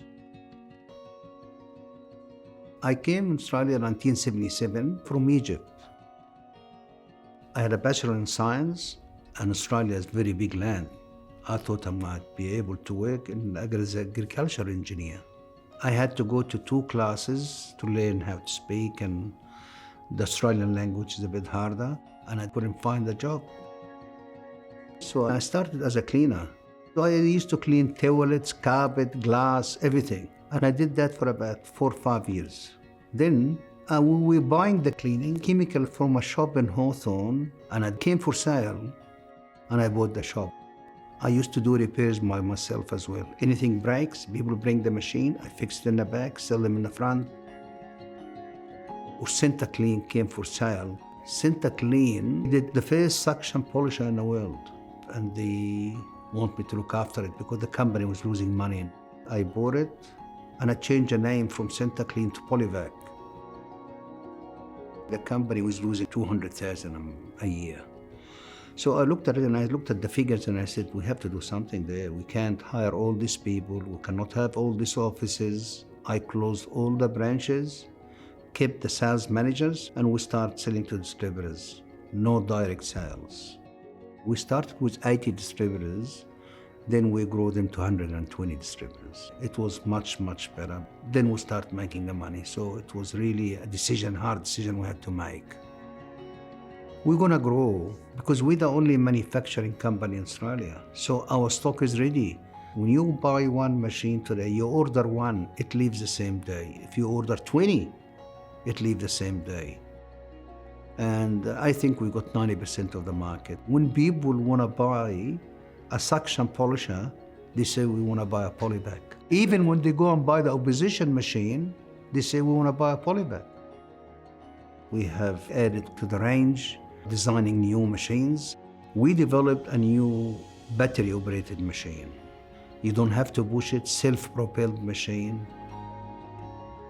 We help the community. We do donations every year. We give donation to the church, the Orthodox Church. So anything, anybody who wants anything, we try to help anyway. It's just, that's us. I think Australia is the best country in the world. It's unbelievable. The opportunity here, you can be anything you want. Just look up, look far, and see what you want to be. Nice, isn't it? And what a journey from being a cleaner to owning his own company. Innovation, longevity, reliability. Tony Antonius and Polyvac, both made in Australia. Congratulations, Tony. And now let's hear it once more for all 4 of our finalists in the small business category. It's now my great pleasure to welcome to the stage Joseph Healy, Ethnic Business Awards judge and co-founder of Judo Bank. Now, Judo Bank will be providing a $10,000 prize to each of our award category winners tonight. Please make him feel welcome. It's so lovely to see you again. Yes, I know. Welcome to the team, back to the team. It's great to have you on board. We've met on this stage many times before, but it's been some time since we've interviewed you. What's happened over the past 6 to 7 years? I hear you built a bank. Well, yeah, a lot has happened. Together with a number of friends and colleagues, including my business partner, David Hornery, he's in the room somewhere, we decided to build a new bank in Australia in 2016. Well, we started working on it in 2016. Now, there hadn't been a new bank in Australia for close to 30-odd years. Wow. So this is innovation. And one of the key things about Judo Bank is that we're very focused on the small to mid-sized business economy. We're a very specialist bank. And one of the things that thrills me about being here this evening, not just because of my long-standing friendship with Joseph and Angela and the Ethnic Business Awards, is that judo is very much built on a philosophy of the migrant mindset. Because we started a business in a market that was dominated by giants, and most people would say, well, Australia doesn't need another bank. But we felt strongly that small to mid-sized businesses had been taken for granted by the banking system. And there was a need to build something that serviced that the important part of the economy. But to do that, we had to adopt a migrant mindset. Because we had a very profitable banking system, a strong banking system, and to build something and succeed, you had to have all of the attributes that define what I think define a migrant. The hunger, the decisiveness, the resilience, the ambition, those characteristics that keep you focused on the vision of wanting to do better and build something that's going to make a difference. And that, in essence, is the story of Judo Bank. Oh, I love it. It's fascinating. I can imagine the path to building a bank is not an easy and straightforward one, right? What is different about Judo Bank? And you've touched on that, but what are some of the challenges you faced as well? Well, I mean, as I said earlier, the banking system in our country is a very strong banking system. One of the strongest banking systems in the world, actually. But it's a banking system that had not served certain segments of the economy as well as it should have done. It had taken that segment of the economy, the small to mid-sized business segment, for granted. And we felt passionately that there was a need to go back to the fundamentals of providing a service, a human connection with bankers that understand what small and mid-sized businesses are trying to achieve, that focus on the aspirations of those businesses, the vision of taking a small acorn and building a big tree, the things that people in this room have all done so successfully. From small acorns, big trees grow. And we thought about judo, and we thought about building something that was going to be very special, very unique. And whilst most people I'm guessing here, but I think I could be confident in saying so, that most people in this room would not have heard of Judo Bank until this evening.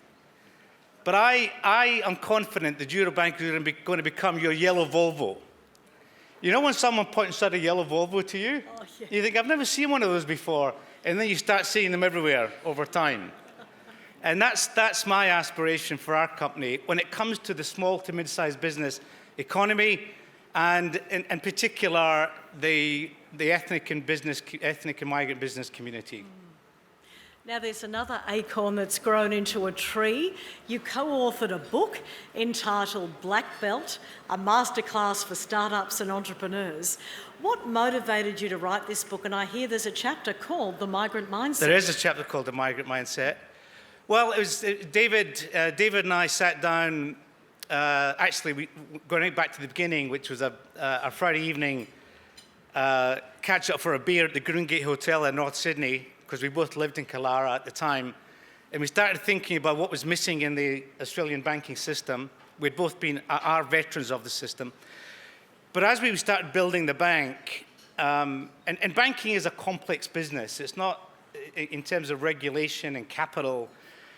But in that journey from drinks at the Greengate Hotel on a Friday night to building a bank that now employs over 600 people and has lent $10 billion to small to mid-sized businesses at 18 locations across the country, there were lots of lessons, you know, and we weren't spring chickens, by the way. It was one of the lessons that when we were in London speaking to this investor, and he said, look, the chances of failure are 95%. You know, startups fail, and banks, the history of startup banks is not a good one. So, you know, you've got lots of experience, you've thought it through really well, but, and please don't take this the wrong way, you're no spring chicken. There's got to be a better thing you could do with the next 10 years of your life than build a new bank, take the risk of failing and losing everything that you'd built up over, and I'm talking not just about me, but David and my colleagues. But we were passionate about this. And of course, in that journey from a PowerPoint through to a business that exists today that we see growing and growing and growing, and becoming the yellow Volvo of the Australian banking system in the years to come, there were lots of lessons that we learned.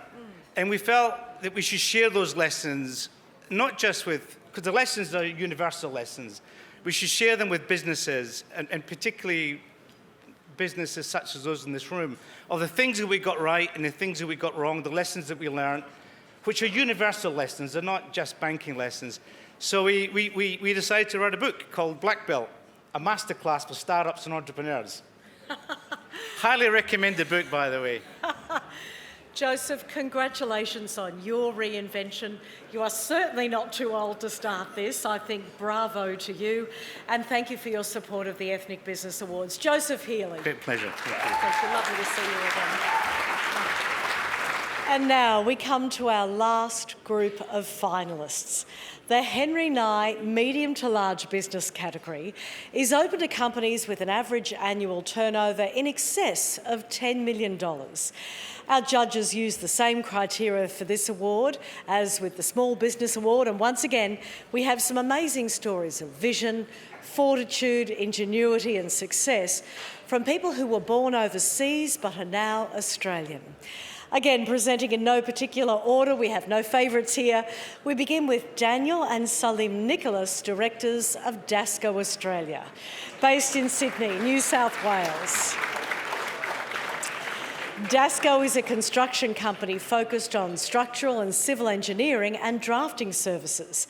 Starting in 1993 with just 4 employees, they now have more than 100 full-time staff and more than 1,000 subcontractors.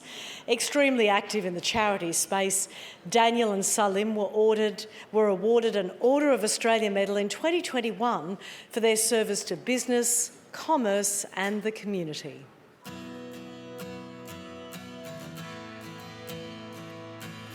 My name is Salim Nicholas. I'm Daniel Nicholas, and the company name is Dasco. Dasco is basically a construction company. It delivers projects for us and for third-party clients. We were born in Lebanon, and we migrated to Australia as a family in 1984. When war in Lebanon broke out, we basically had to leave where we were born. We had to move from one place to another. We lived in different cities. We even had to go to Cyprus twice to evade the war. We changed 10 schools in the space of 12 years. It was hard. We came into Australia under what they called humanitarian reason. We had to start from scratch. In the space of a few months, the Lebanese pound lost its value maybe tenfolds. So whatever you had, it was dissolved. So that took a toll on the family. We came with a different plan and then ended up with a completely opposite plan. Danny and I started working part-time while studying at school. And then throughout university, we were working until we graduated. He was doing his postgraduate, and I was just working as an electrical engineer. That was during the recession. Very little money getting in return of the hours I was putting in. And we always had that, having our own business. So joined forces, I resigned, and we decided to take a chance and start building. We started townhouses and duplexes, and we were building a lot of duplexes in the area of Liverpool and Fairfield. And then opportunity came in '95, and we started building home units. I guess word of mouth and delivering a good product and maybe being true and honest got us a lot of business. At the moment, we have the ability to run 10 projects at any one time, and that means 10 teams. We have capacity to run 2,000 units to 2,500 units at any one time. Probably took us a good part of 20 years to get to that level. We went from 12 to 30 to 50 to 60, and then we just kept on growing. Every job is an achievement because you see it in the ground, and a few months later or a year later, you see it's finished, it looks good. Coming to Australia helped us achieve our goal. We had stability here, fair go, and opportunity. You know, moving around that much as school kids would not have been easy, and yet look at them now. 3 decades of success. Please join me in celebrating Daniel and Salim Nicholas of Dasco, Australia. And now, from the building space to the virtual space, Mr. Fung Lam is the founder and CEO of New Aim Proprietary Limited, a private e-commerce company based in Melbourne, Victoria. New Aim enables thousands of Australian small businesses to establish an online presence with minimal barriers to entry. In 2019, Fung Lam was honoured as Australian Young Entrepreneur of the Year, and in 2022, New Aim was recognised by the Financial Times as one of the fastest growing companies in the Asia Pacific. Let's hear all about it.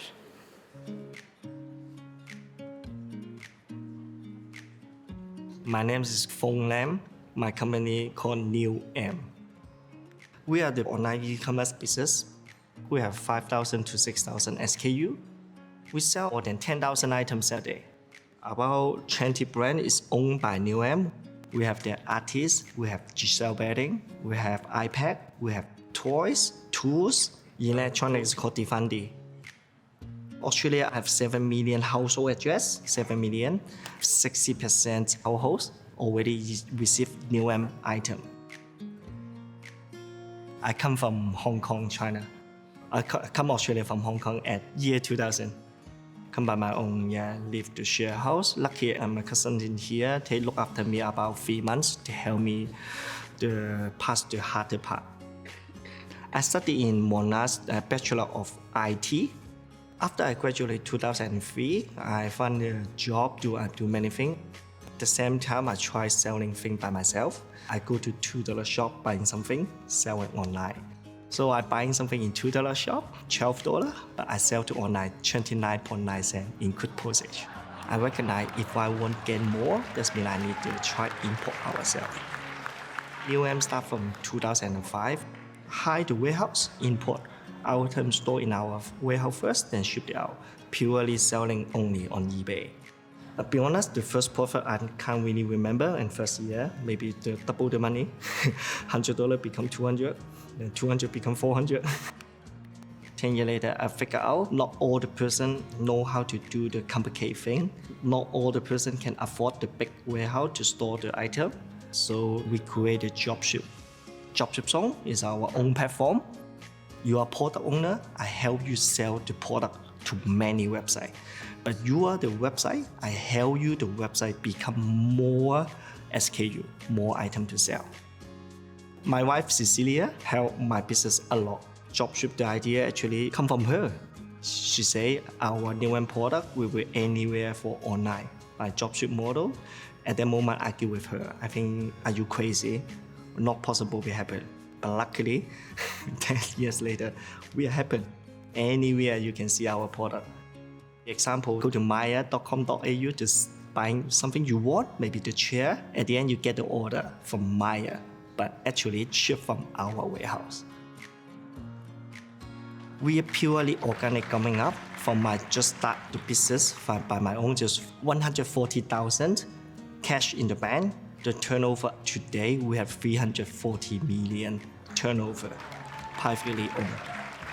Our first warehouse, the size is 400 square meters. At this moment, I have 6 or 7 warehouses. The total size is about 100,000 square meters. At this moment, our employee currently around 400 people, 60-something people for purely IT. IT is definitely the most important part. I'm high-function autism, ASD. Autism actually good and bad. Yeah, I get something good and also get something bad. In China, when I'm reading, it's really hard for me. Go to English in my past, I never pass. So in Hong Kong, I can't go to university. Don't think about it. So luckily, I'm here. I can graduate from Monash. At the end, create our own business. I like Australia so much. I love Australia. Yeah.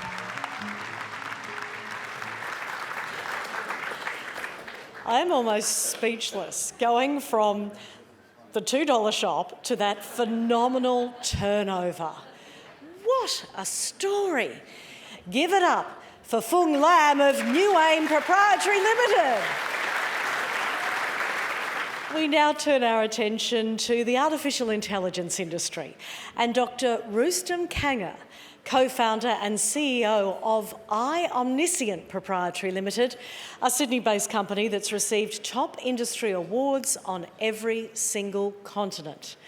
iOmniscient has 70 international patents to its name and is a leader in AI-based autonomous systems using multi-sensory video, sound and smell analytics. iOmniscient is even making inroads into diagnostic AI technology using smell analytics to detect cancer. Extraordinary. Let's take a look, a listen, and who knows, maybe even a sniff.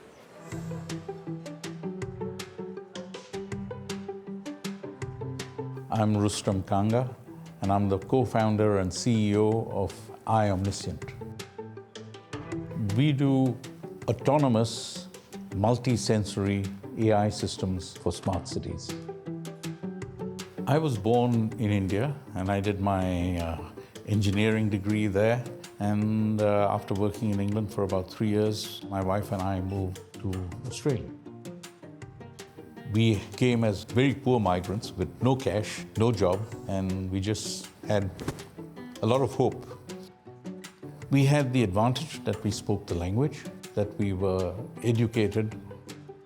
We were fortunate. I think Australia was very good for us in that there were lots of opportunities. I got a job in the computer industry. I stayed with that computer company for about 22 years. My business partner and I, the two of us, we decided to do something totally different, which was to set up iOmniscient. We just felt that AI was the future. We assumed that we'd have a product out in a few months and we'd be making money in maybe in a year. Unfortunately, it didn't turn out that way. It took a long time to convince people to even try out the technology. It took us about 7 years to break even, and then you had the global financial crisis. So having just broke even, again, we went into a loss in the following year. So it was a very painful startup. When we started, there were 4 of us. 2 of them could not sustain the very long period of loss that we had to undergo. So they backed out. Myself and my current partner, we continued. I think the business really took off after 2013, after we did the Singapore Smart City. That was the first smart city. Since then, we've done about 75 smart cities around the world. We've done many airports since then. We've done the China Fast Train and hospitals and retail stores and so on around the world. We have a system for finding lost children, and we make that available for free for all police body that needs it around the world, just because we think the world really needs it. We started with the 2 of us. Today, there are about 110, 111 staff around the world. We have offices in the Middle East, Asia, and in the Americas. We have people in Canada, in the US, in Mexico, and in Europe. We have an office in Milan. I love Australia. It's a democratic country. We live in a very peaceful environment. Everybody is very positive and helpful towards their fellow citizens. Compared to some of the problems we see in other parts of the world, I think Australia is one of the best countries to live in. Incredible. 7 years to break even, and then the global financial crisis hit. But they've maintained capability, accuracy and reliability. Dr. Rustam Kanga, everybody. And finally, in the Ethnic Business Awards Foundation's Henry Nye Medium to Large Business category, we have Dr. Sama Magali, CEO and founder of Salima Pharmaceuticals, Sydney, New South Wales.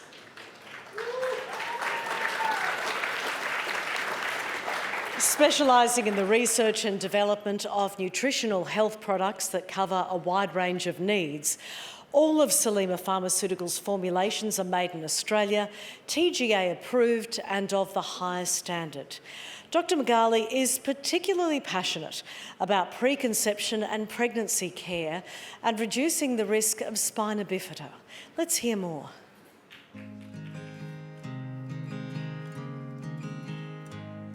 My name is Sam Magali and my company's name is Salima Pharmaceuticals that owns a brand called Ultranature, which is Australian made.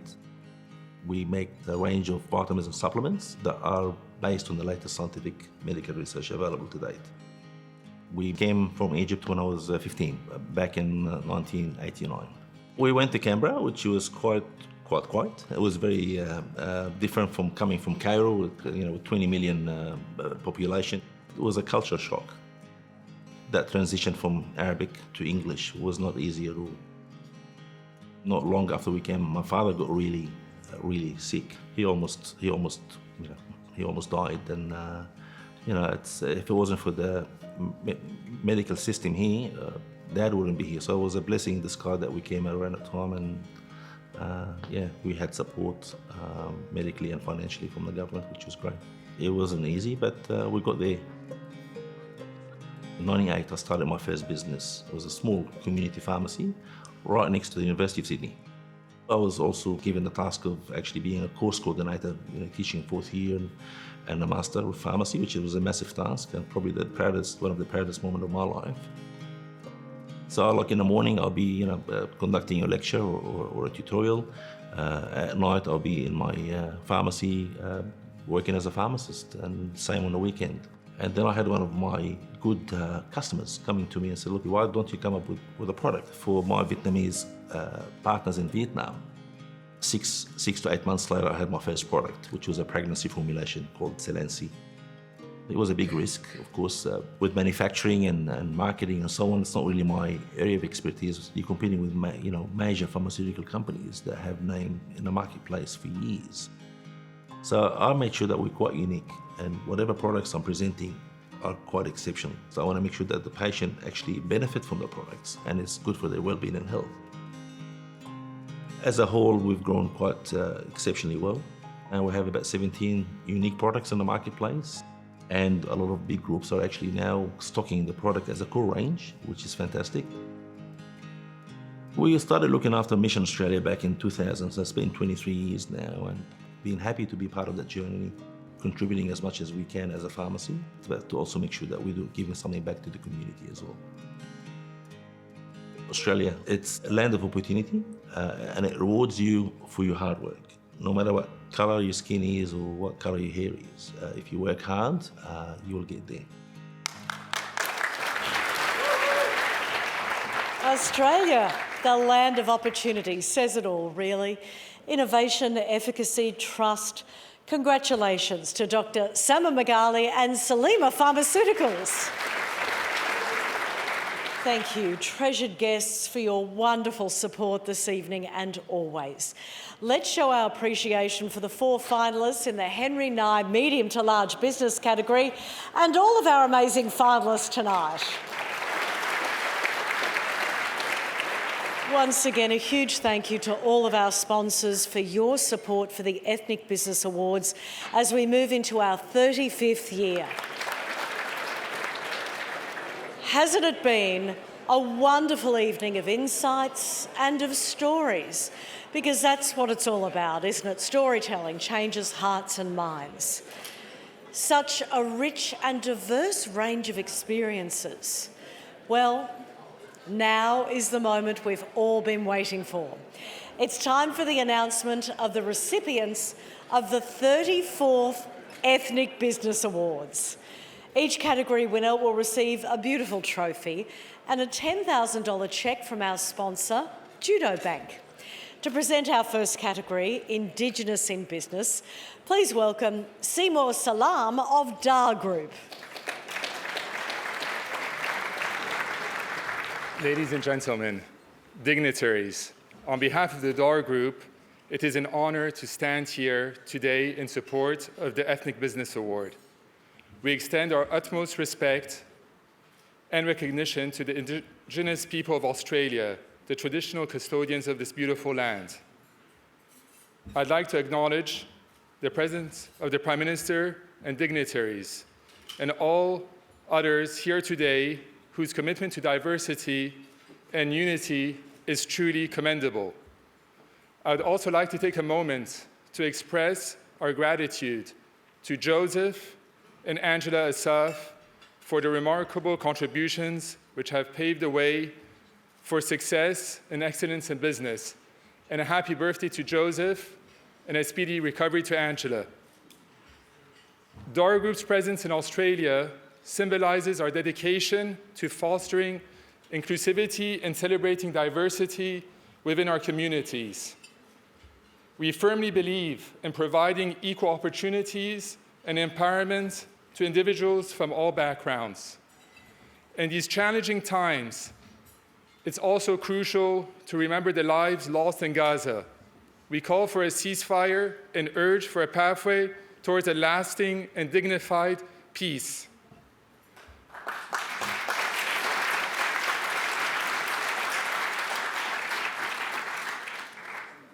Let us unite in our efforts to create a world where harmony and understanding prevail, where every individual, regardless of ethnicity or background, can thrive and contribute positively to society. Thank you. Thank you so much, Timur Salam, for those powerful words. And now it's time. The finalists of the 2023 Indigenous in Business category are Nikki Barney Irvine from Bunbarra,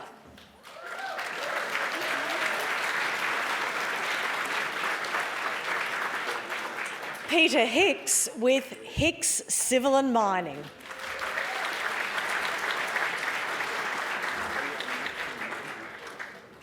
Patina Tiemans Complete Business Solutions,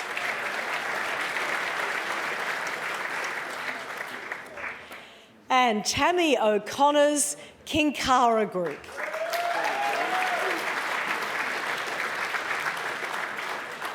All of our finalists are winners in their own right. Fantastic enterprises, each and every one of them. I don't envy our judges' task at all, but a decision has to be made. Timur, if you will. It's my great honour to announce the winner of the 2023 EBA Indigenous in Business category is Hicks Civil and Mining.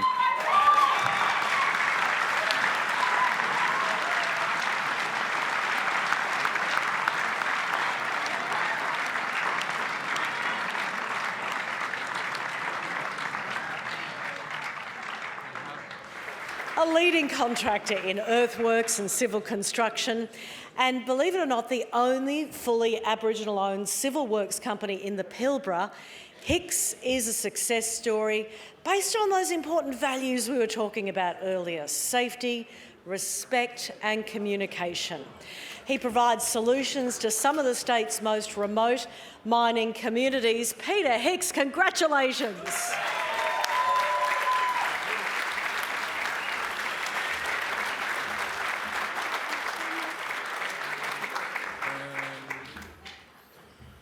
Oh, well, never thought I'd be standing here in this sort of arena tonight. Firstly, I'd like to thank the Warrigal people that we stand here tonight and walk on their lands. And yeah, thank you very much for that. Look, I walked into this game probably a long time before I got started, and I owe a lot of this to my two daughters that walked away from their jobs to take me from a dry hire company to where I am today. And they left their jobs. They'd never been mothers to their children. They'd never been wives to their husbands because of, as you probably know, sitting here tonight, running a family business, small business, you don't get to sleep at night. You wake up tomorrow and think, what's going to happen today? And this lady that stands beside me today,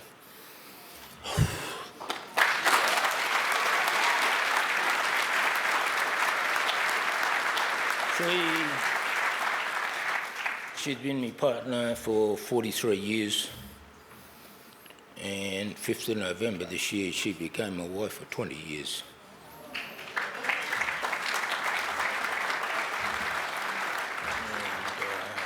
And, we met on the high school steps a long time ago.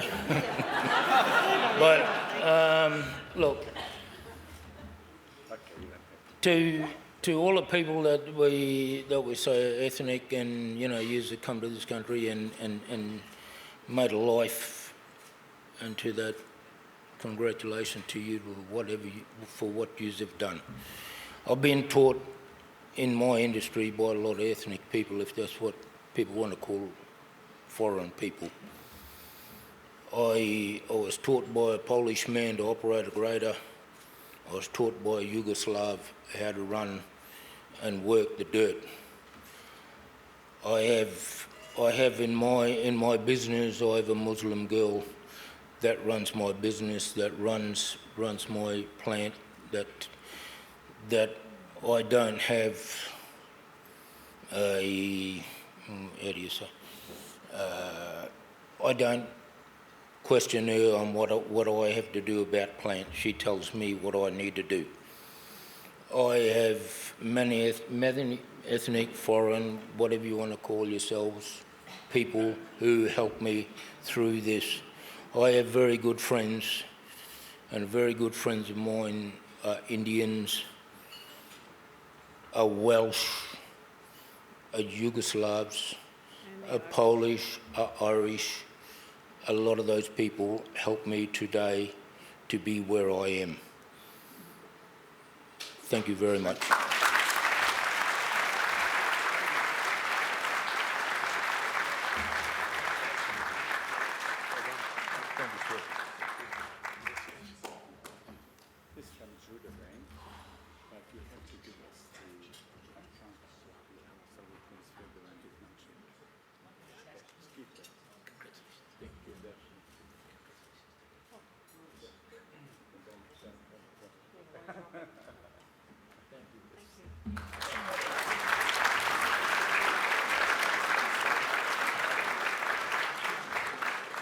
What beautiful words there, making that connection between ethnic business and Indigenous business and family at the heart of everything, just like the Ethnic Business Awards Foundation. Congratulations, Peter Hicks with Hicks Civil and Mining. Thank you for sharing your journey with us. And on behalf of everyone, may your business and activities continue to prosper long into the future. And please, let us extend our sincere congratulations to all of this year's Indigenous in Business finalists. I don't know how the judges made that decision. Outstanding enterprises, inspiring stories, and winners, each and every one of them. Okay. Our next award is in the small business category. To qualify, businesses have been operating for over 3 years and have an annual turnover under $10 million. Once again, the winner will receive a magnificent Ethnic Business Awards trophy and a $10,000 cheque, courtesy of our sponsor, Judo Bank. To present the award, let's welcome the Honourable Andrew Giles, Minister for Immigration, Citizenship and Multicultural Affairs.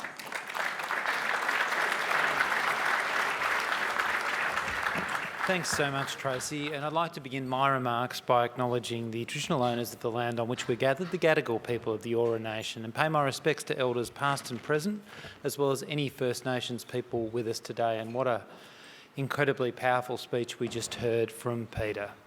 It is a pleasure, and it's also a very great privilege to be here at the Ethnic Business Awards, joining Prime Minister Albanese, Michael Sukkar representing the opposition leader, 2 Melburnians at least in this room, parliamentary colleagues including Ministers Burke and Clare former Prime Minister Abbott, former Prime Minister Morrison, and so many dignitaries, consular representatives and others, as we all come together to celebrate something that is so important, the extraordinary success of the multicultural business community, a key underpinning of our success as a nation.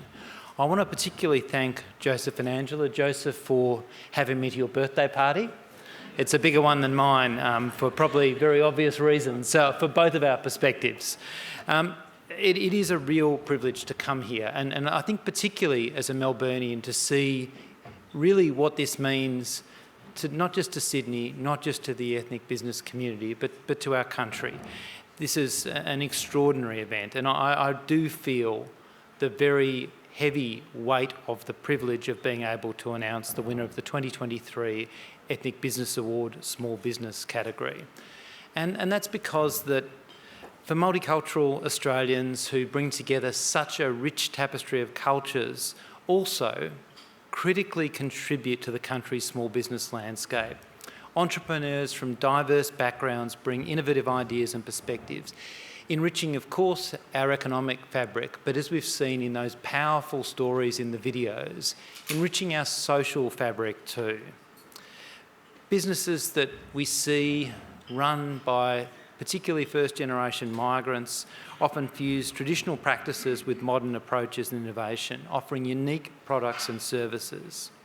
This vibrant sector, which the finalists here represent so well, so powerfully, not only bolster the economy, but promotes an exchange of ideas and understanding, showcasing the very best of our multicultural identity. As the Australian Minister for Immigration, Citizenship and Multicultural Affairs, I really want to extend my gratitude and my appreciation to all of the finalists, and my deep gratitude that I'm not responsible for judging the winner.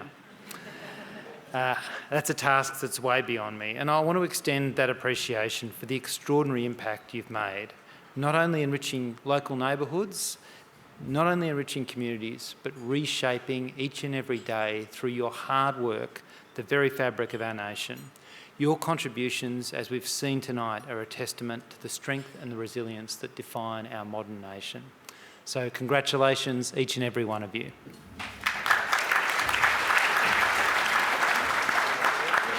Thank you, Andrew, for those heartfelt words. And now to recap. The finalists in the 2023 Small Business category are Oren and Ardi Baraks, Rugenic.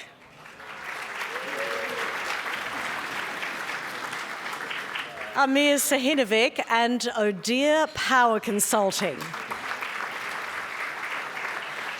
Rafaela Scroy's Car Mechanical Services. And Tony Antonius and Polyvac. Again, all inspiring stories and successful enterprises. I can't even guess who the winner might be. Andrew, let's hear the judge's decision, shall we? Joseph said I have to open the envelope in front of everyone. I'm not sure if that's a lack of trust or the theatre. I prefer the theatre. I'm so pleased to announce that the winner of the 2023 Small Business category is Rugenic.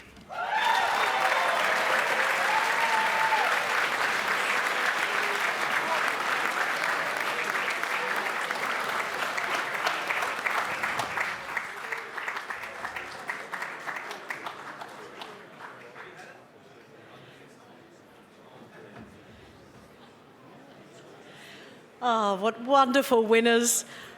Oren and Ardi Barak, co-founders of Rugenic Proprietary Limited. Remember, Oren was so inspired by Western Australia's mosaic of traditions, of landscapes, of cultures, and the properties of Australian plants to cure a whole lot of illnesses that he and his sister Ardi searched for a way to take it to the world. And I love the fact that this company is focused on well-being. Our congratulations to Oren and Ardi Barracks, Rugenic.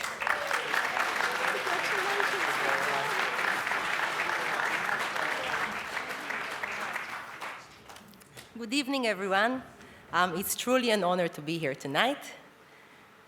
We would like to acknowledge the leaders of our great nation who are here tonight the Asaf family, and distinguished guests, thank you for being here.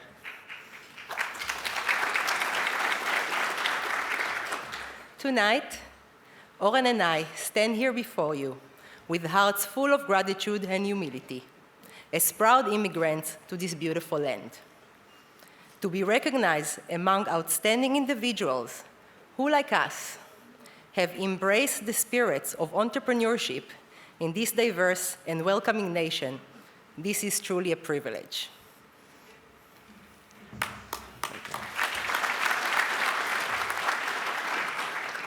A special thank you to you, Mr. Joseph Asaf, and the Asaf family, for your remarkable contribution to making Australia a better and more multicultural nation.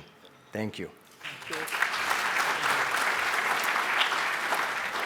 Rugenic is a true testament to the power of multiculturalism, when shared core values unite us together toward a common vision. Our vision extends beyond business success. We aim to positively impact the tens of millions of lives globally through exporting Australian health and wellness. To achieve this vision, next year we are releasing a small, like a natural sleep drink in a can that harnessing the power of Australian native plants. But what makes our vision so powerful, it's its potential to create much more opportunities in remote Indigenous communities.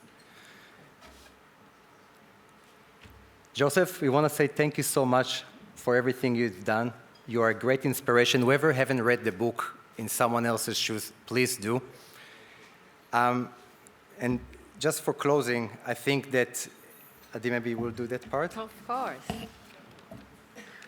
So in closing, our heart thanks extend to all have supported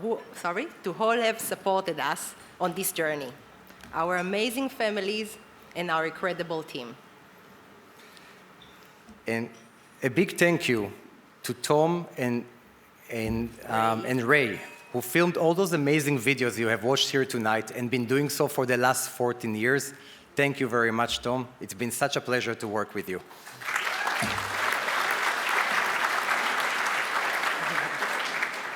And last but not least, the welcoming community of Australia. Together, let's build a future where diversity is celebrated, dreams are realized, and every business, regardless of its origin, become a force for positive change. God bless you, and God bless our beautiful nation of Australia. Thank you. Oh, what magnificent words straight from the heart, creating products to help people right around the world from Western Australia. Thank you, Oren and Adi Barracks for Rugenic. It's been an absolute pleasure to get to know you, hear your story and share in your success tonight. Congratulations and welcome to the Ethnic Business Awards family, Rugenic. And now it's that time of the evening when we present the Henry Nye Medium to Large Ethnic Business category. This, of course, celebrates the success of companies with a turnover in excess of $10 million a year. The winner will receive a fabulous trophy and a cheque from Judo Bank for $10,000. I'd like to call Matthew Nye up to the stage, and to present the award, we're joined by the Honourable Michael Sukkar MP, Shadow Minister of Social Services for NDIS, for Housing and for Homelessness. Michael, would you like to say a few words? Thank you, Tracey. Good evening, everyone. Can I thank and acknowledge the Prime Minister and ministers who are here tonight, Sir Peter Cosgrove, our former Prime Ministers, Tony and Margie Abbott and Scott and Jenny Morrison, members of the Diplomatic Corps, and there are too many distinguished guests to name in person, but I do want to name check in particular David Coleman, my wonderful colleague, for being here and a great supporter of immigration and our multicultural society, as well as Julian Lisa, who is well known to many of the Sydney-siders in the room for the work that he's done.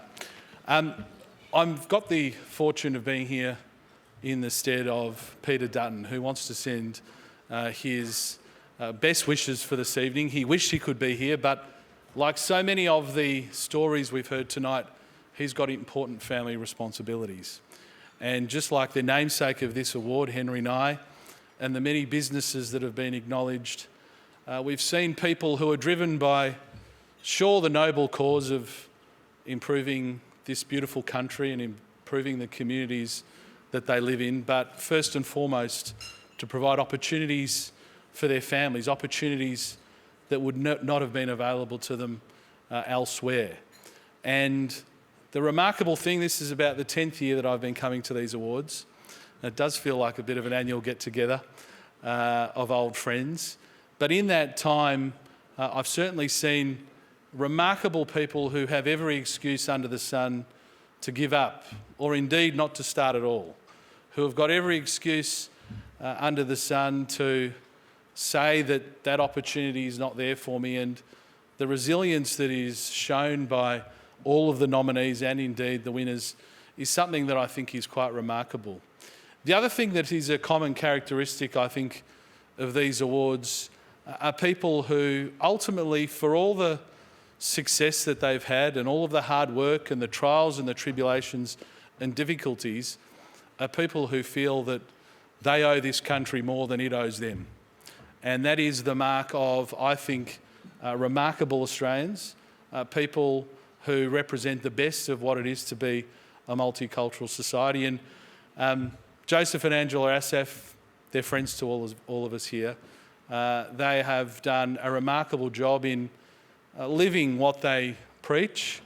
And when Joseph mentioned that he arrived in this country in 1967, it always draws me to the parallel of my own family. My father arrived here in 1966 from Lebanon, as well as Joseph. And like so many of the people in this room, I had the great fortune of learning at the feet of a migrant parent how fortunate we are, how grateful we should be to live in this country, and how it's our duty to do everything we can to make Australia a better place. And that is ultimately what I think is embodied by all of the nominees tonight. So congratulations to the 4 nominees in the Henry Nye medium to large business category.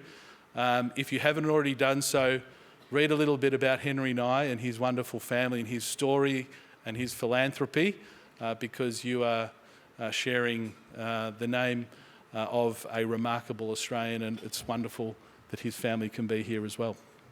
Thank you very much, everybody. Thank you so much, Michael Sukkar, for those kind and generous words. And now it's time to announce the final award for this evening, the Ethnic Business Awards Foundation's Henry Nye Medium to Large Business Award. The 4 finalists in this category are Daniel and Salim Nicholas with Dasco Australia,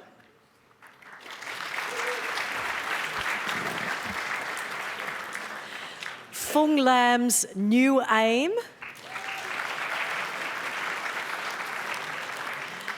Dr. Rustam Kanga and I Omniscient, and Dr. Sama Magali's Salima Pharmaceuticals. All outstanding, exciting enterprises, and again, there's no guessing the winner. So, Michael, please do the honour. Thank you, Tracey. So it's my great honour to announce that the winner of the 2023 EBA Henry Nye Medium to Large Business category is New Aim.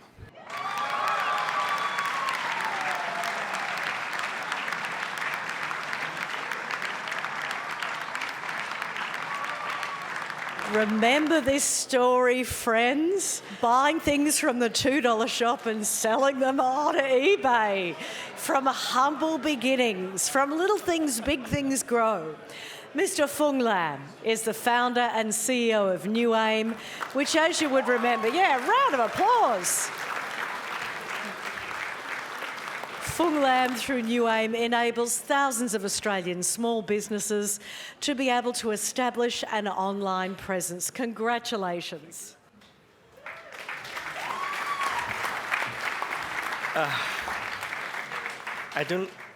I didn't prepare anything. I just say my thank you list very long. First of all, I need to say thank you to my parents in father and mother. Let me allow to say something in Cantonese because of my father and mother don't know English. They just a normal worker in Coca-Cola. They using the retirement fund to support my business. I talk about 14,000. It's part of money is myself. It's many actually is my father retirement fund. They trust me so much. Yeah. Or Cantonese. 多謝 because I know this is live show， 我想多謝我呢個係我第一次攞獎係 live show， 所以喺呢度我想用廣東話多謝我爸爸媽媽，佢用佢嘅畢生嘅積蓄嚟 support 我呢個 business。Lucky 我成功，所以 this is my first say thank you my father and mother. Then secondly, I just want to say thank you to my wife. In the video I mentioned I have the autism, so be honest, is my wife communicate with me is a little bit hard for her. Yeah, sometimes I didn't to look after her emotion. Yeah, and the other thing, be honest, job shoot actually is thinking by my wife, it's not me. So yeah, I create the business, I execution. She get the idea, I doing the programmer to everything. So actually, without my wife, I can't.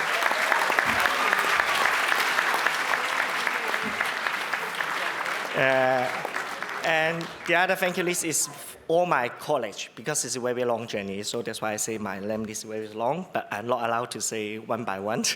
Yeah, today my COO, David, will be here, so I have the other very amazing big team to make it success. Because today I'm success is not by my person, and also I need to thank you and thank you EBA have this amazing award to multicultural business, and I need to thank you Monash. Monash graduates. Lucky, be honest, because my English now I can talking normally right now in here, but I'm first time in Nan here.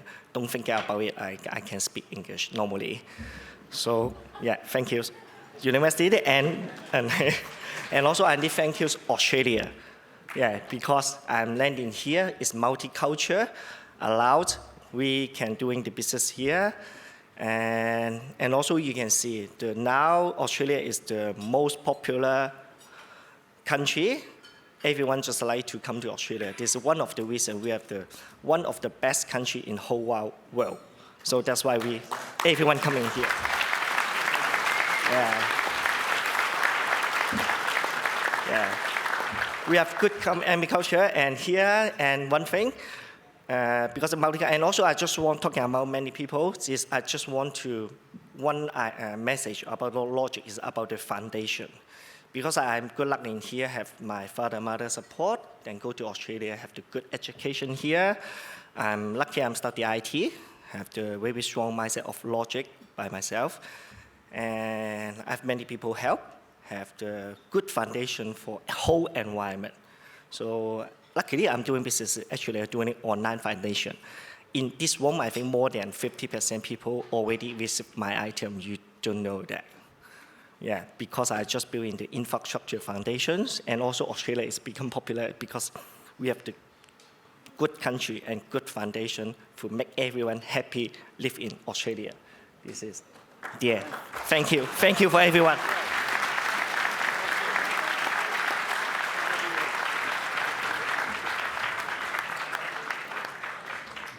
How fantastic, and what a lovely tribute to family, because that is what tonight is all about. Huge congratulations, Phung Lam.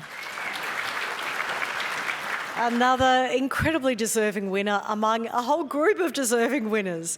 In 34 years of award ceremonies, we must be heading towards 100 winners now. 100 out of thousands upon thousands of nominations.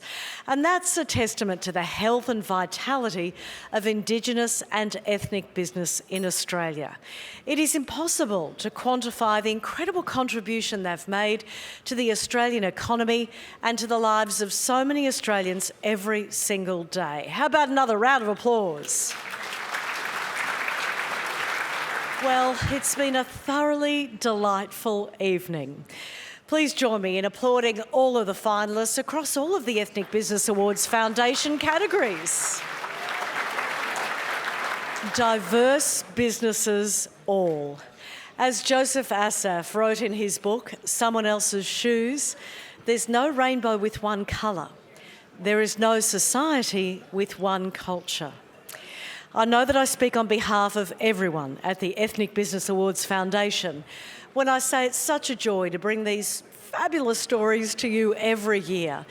Please join me in thanking the birthday boy, Mr. Joseph Asaf, for creating these awards. And thanks to all of you as well. It has been a wonderful evening. How about a round of applause for the fabulous audience? And of course, we include those of you at home as well. Thank you also to our sponsors, Joseph Asaf and his team at the Ethnic Business Awards Foundation, DAR Group, Ethan Group, ABC Tissue Products, Judo Bank, KPMG, Arab Bank, Divest Health Group, Zadco, Living Gems, Carla Zampatti, International Livestock Export, Nexia Australia, and Design Awards. A big thanks to the stunning Four Seasons Hotel Sydney for their support and unmatched hospitality.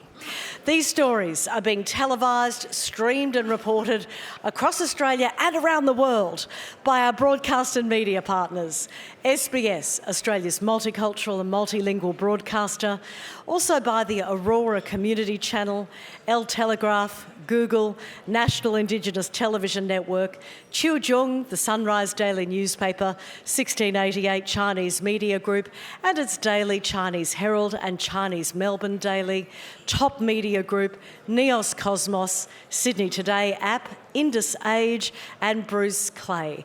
Please join me in thanking all of our sponsors and broadcast partners.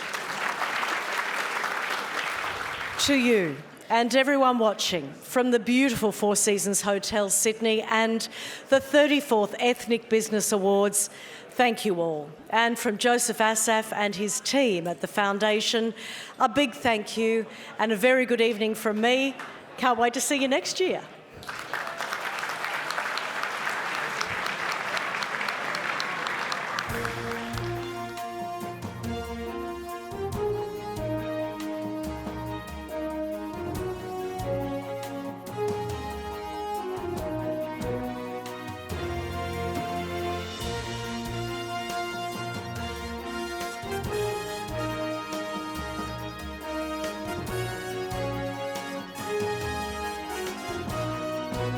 Thanks for watching the Ethnic Business Awards. Please join us again next year.